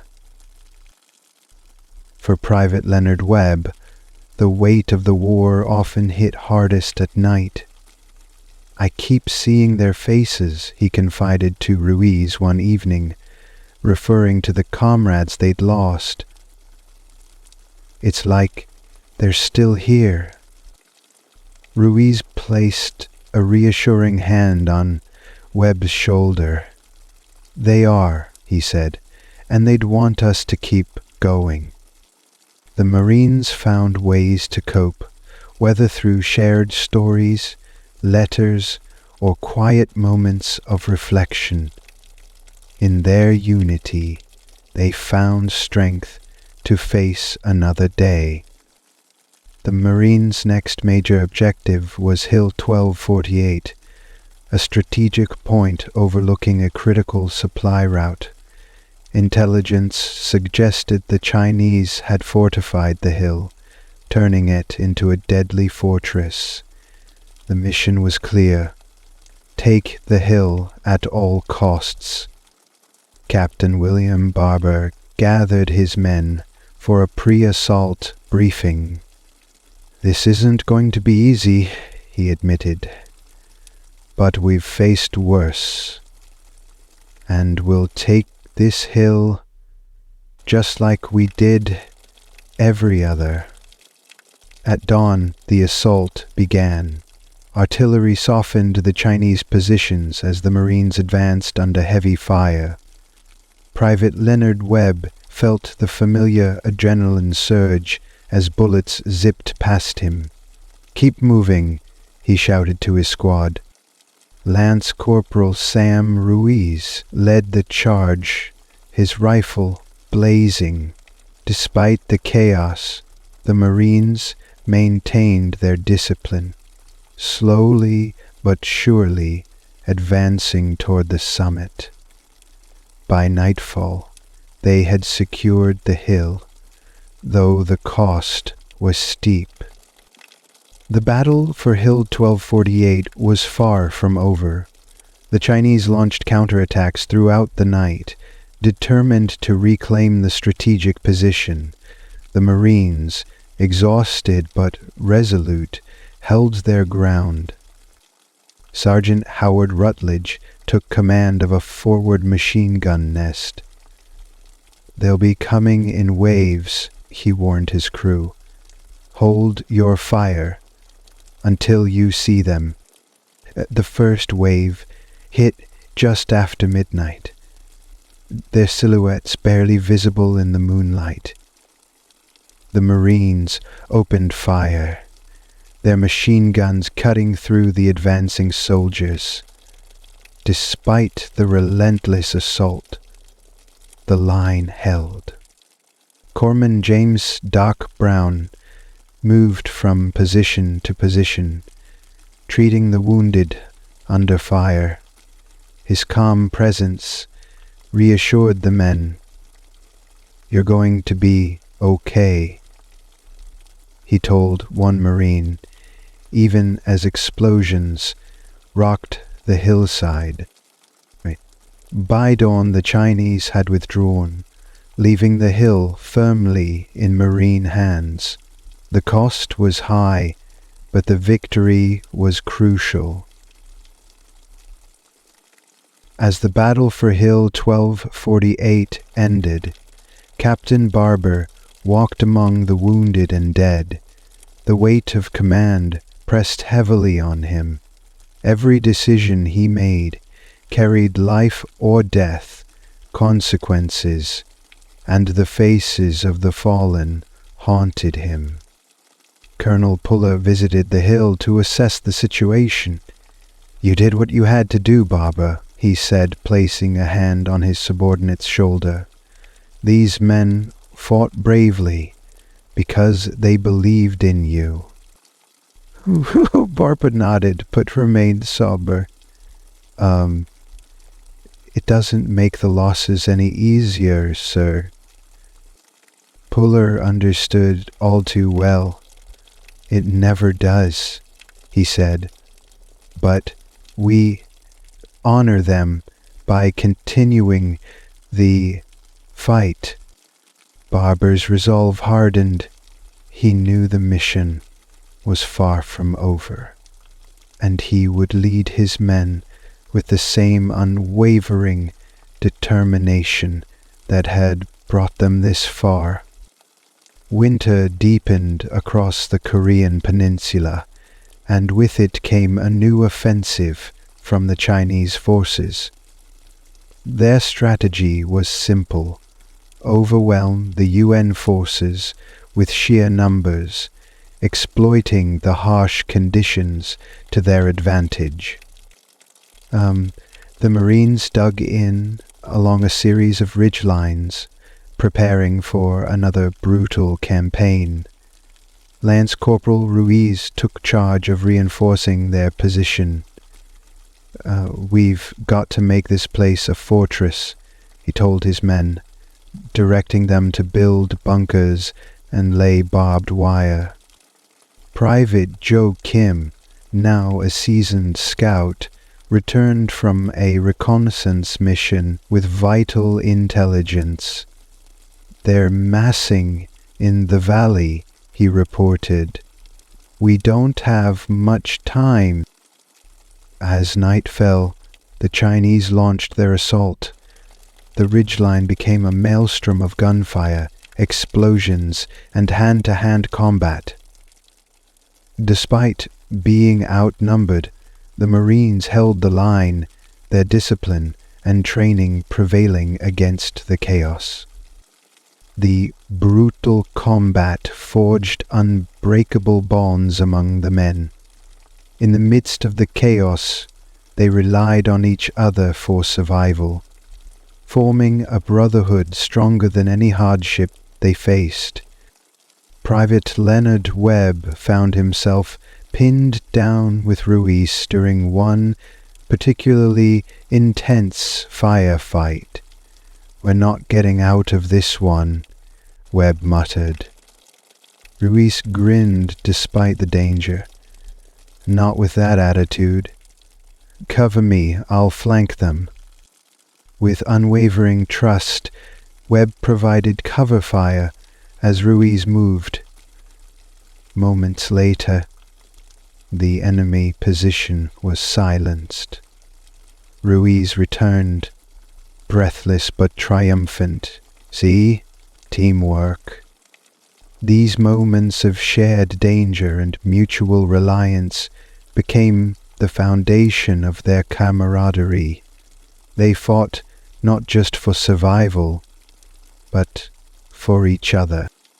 After weeks of grueling combat, the UN forces launched a counteroffensive, pushing the Chinese back toward the north. The Marines, though battered, advanced with renewed determination. Colonel Polar addressed his men before the march south. "You've proven time and again that you're the best damn fighting force in the world," he said. "Let's finish this." The march was arduous, with freezing temperatures and rugged terrain testing their endurance. Yet the Marines pressed on, driven by the hope of ending the war and returning home. Each step forward felt like a victory. For Private First Class Harold Gibson, the thought of his family waiting for him kept him going. "We're getting closer," he told Webb. "I can feel it. Which would be an exciting day." As the lines moved south, the Marines knew the end was in sight. But they also knew that every inch of ground would be hard won.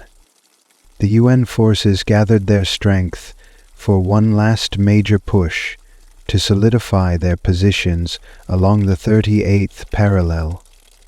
The Marines knew this could be the final chapter of their combat operations, but it didn't make the task any easier.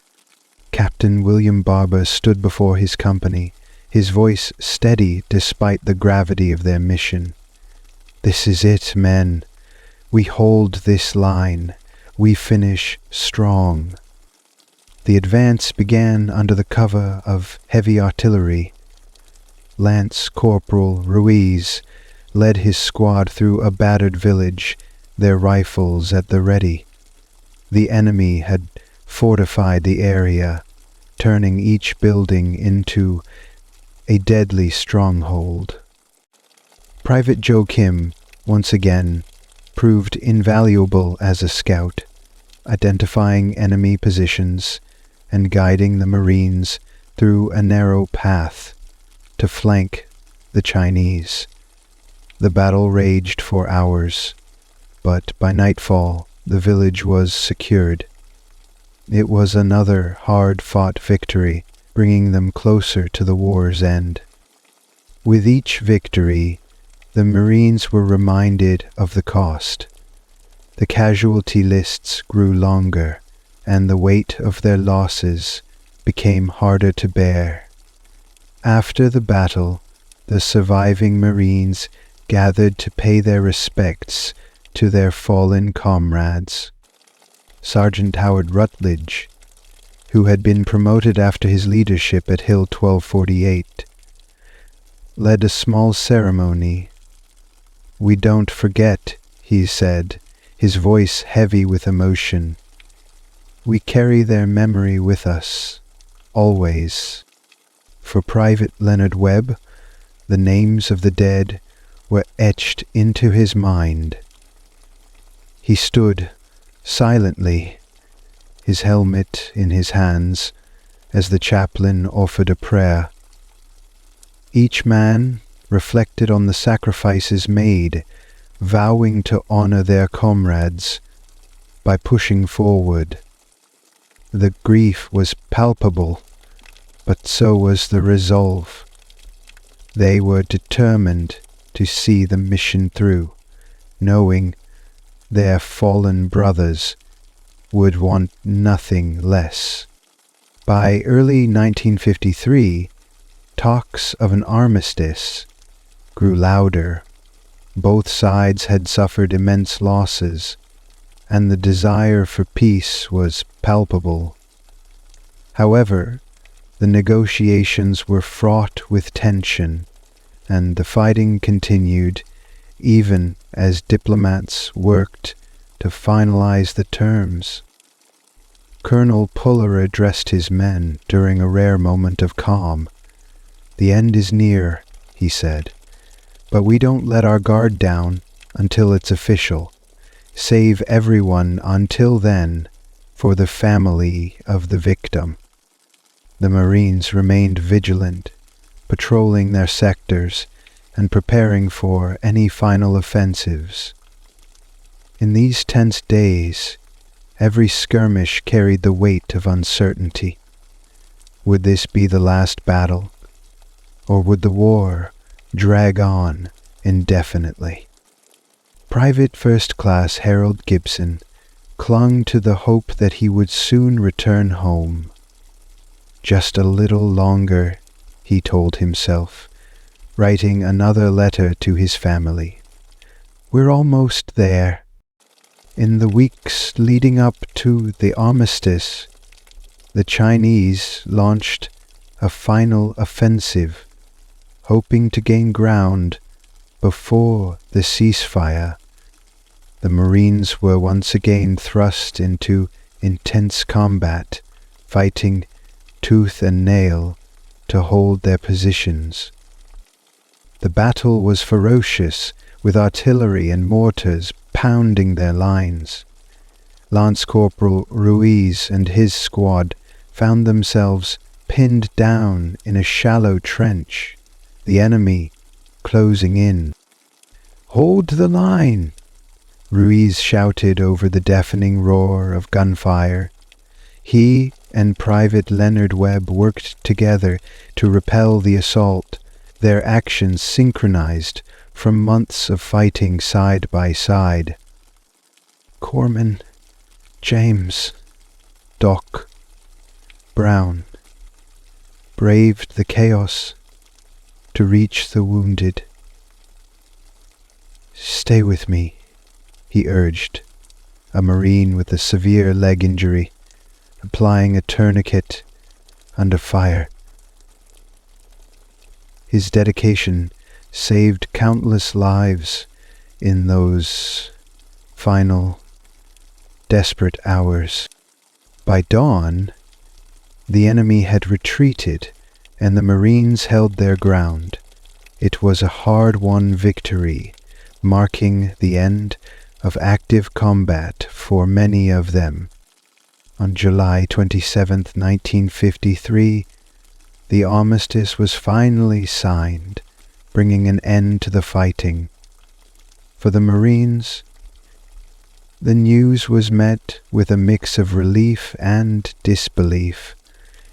After years of relentless combat, the war was over, or at least the shooting had stopped.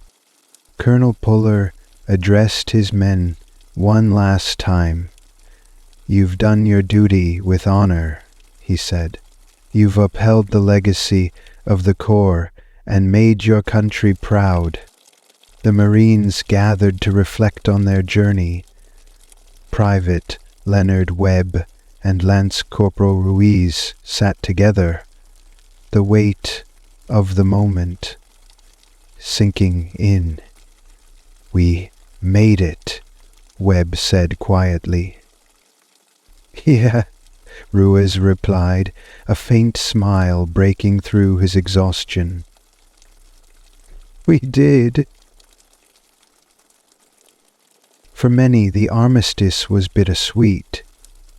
The war had left scars, both physical and emotional, that would take a lifetime to heal. But for now, there was peace. The journey home was surreal for the Marines. After years in the unforgiving landscapes of Korea, the sight of American shores was almost overwhelming. Families gathered at docks and airfields, waving flags and holding signs welcoming their loved ones back. Private First Class Harold Gibson was among the first to step off the ship, his heart pounding as he spotted his family in the crowd. For Captain William Barber, the return was more subdued. He visited the families of his fallen men, offering them words of comfort and recounting their bravery. "Your son was a hero," he told one grieving mother. "He gave everything for his comrades. He gave everything for his comrades." The return was a time of joy, but also of reflection. The war had changed them, and they would carry its memories forever. The transition from battlefield to home front was anything but seamless. For many Marines, the memories of Korea were impossible to leave behind. Even in the comfort of their homes, the sounds of artillery and the cold of the frozen front haunted their dreams. Private Leonard Webb found himself waking in the middle of the night, drenched in sweat. The sound of his family's creaky farmhouse settling would send his heart racing, mistaking it for the distant rumble of mortar fire. Lance Corporal Sam Rees, back in his Chicago neighborhood, felt out of place among childhood friends who couldn't comprehend what he had endured. "It's like you're living in two worlds," he confided to Webb in a letter. "One here and one back in Korea." For others, like Captain William Barber, the burden was more visible. At veterans' gatherings, Barber often spoke of the war, not to relive the trauma, but to honor the men who didn't come home. "We owe it to them," he would say, his voice steady but his eyes distant.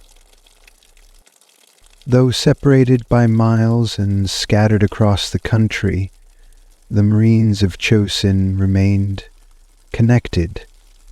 The bonds forged in the crucible of combat were unbreakable. They wrote letters, attended reunions, and leaned on each other as they navigated life after war. One summer, Webb and Ruiz reunited in California for a gathering of the Chosin few. As they sat by a campfire, surrounded by their fellow veterans, the weight of their shared experience became clear. "It's like coming home again," Webb said, staring into the flames. Sergeant Howard Rutledge, now a small-town sheriff, spoke about the importance of their camaraderie. "No one else can understand what we went through," he said, "but we've got each other." The reunions became a lifeline, a reminder that they were not alone in their struggles.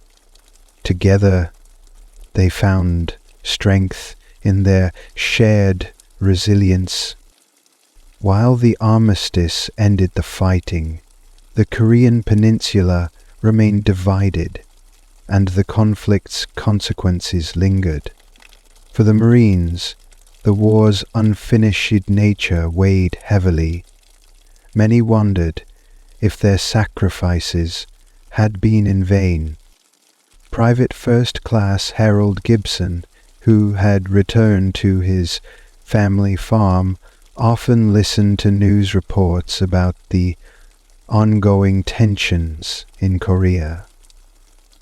"We fought so hard to hold that line," he said to his father one evening, "and yet it feels like nothing's really changed." His father, a World War II veteran, offered perspective. Peace isn't always about winning or losing. Sometimes it's about holding on long enough for others to find their way. For Gibson and his fellow Marines, the war's legacy was complicated. They had fought valiantly, and while the outcome wasn't definitive, their efforts had preserved freedom for millions. Years passed, and the Marines began sharing their experiences with younger generations. They spoke at schools, veterans organizations, and community events, ensuring the lessons of Korea would not be forgotten. Corpsman James Doc Brown became a beloved figure in his hometown, often visiting high schools to talk about the war. He emphasized the human side of combat, the friendships, the sacrifices, and the resilience of the human spirit. "War is a terrible thing," he would say, "but it also shows you what people are capable of, both the worst and the best."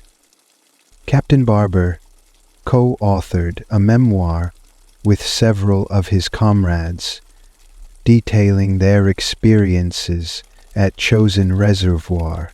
The book became a vital historical account, preserving the stories of the men who endured that brutal campaign. Through their efforts, the Marines ensured that future generations would understand the cost of freedom and the importance of remembering those who fought for it. As the years went on, the Marines made pilgrimages to the grave sites of their fallen comrades. Memorial services became an annual tradition, a solemn reminder of the price paid for their survival. Private Leonard Webb visited Arlington National Cemetery, where several of his comrades were buried. Standing before their graves, he spoke quietly. "We're still here, living the lives you gave. We'll never forget what you gave."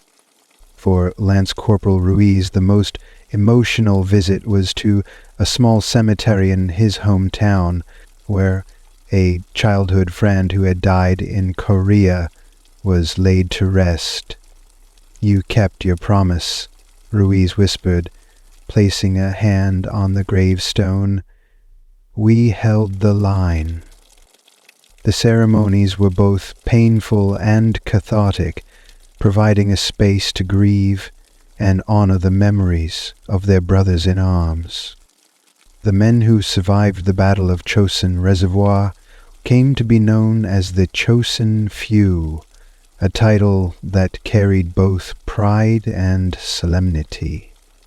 Their story became one of the most celebrated chapters in Marine Corps history, a testament to courage, endurance, and brotherhood.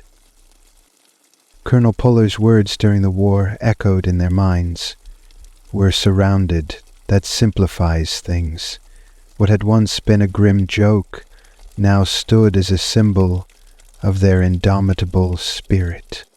As the veterans aged, they found solace in the legacy they had built. Their story inspired new generations of Marines who looked to the chosen few as examples of what it meant to serve with honor and resilience. In the twilight of their lives, the men of Chosin reflected on their journey with a sense of fulfillment. They had endured one of the most harrowing campaigns in military history, and through it they had forged a legacy that would endure for generations.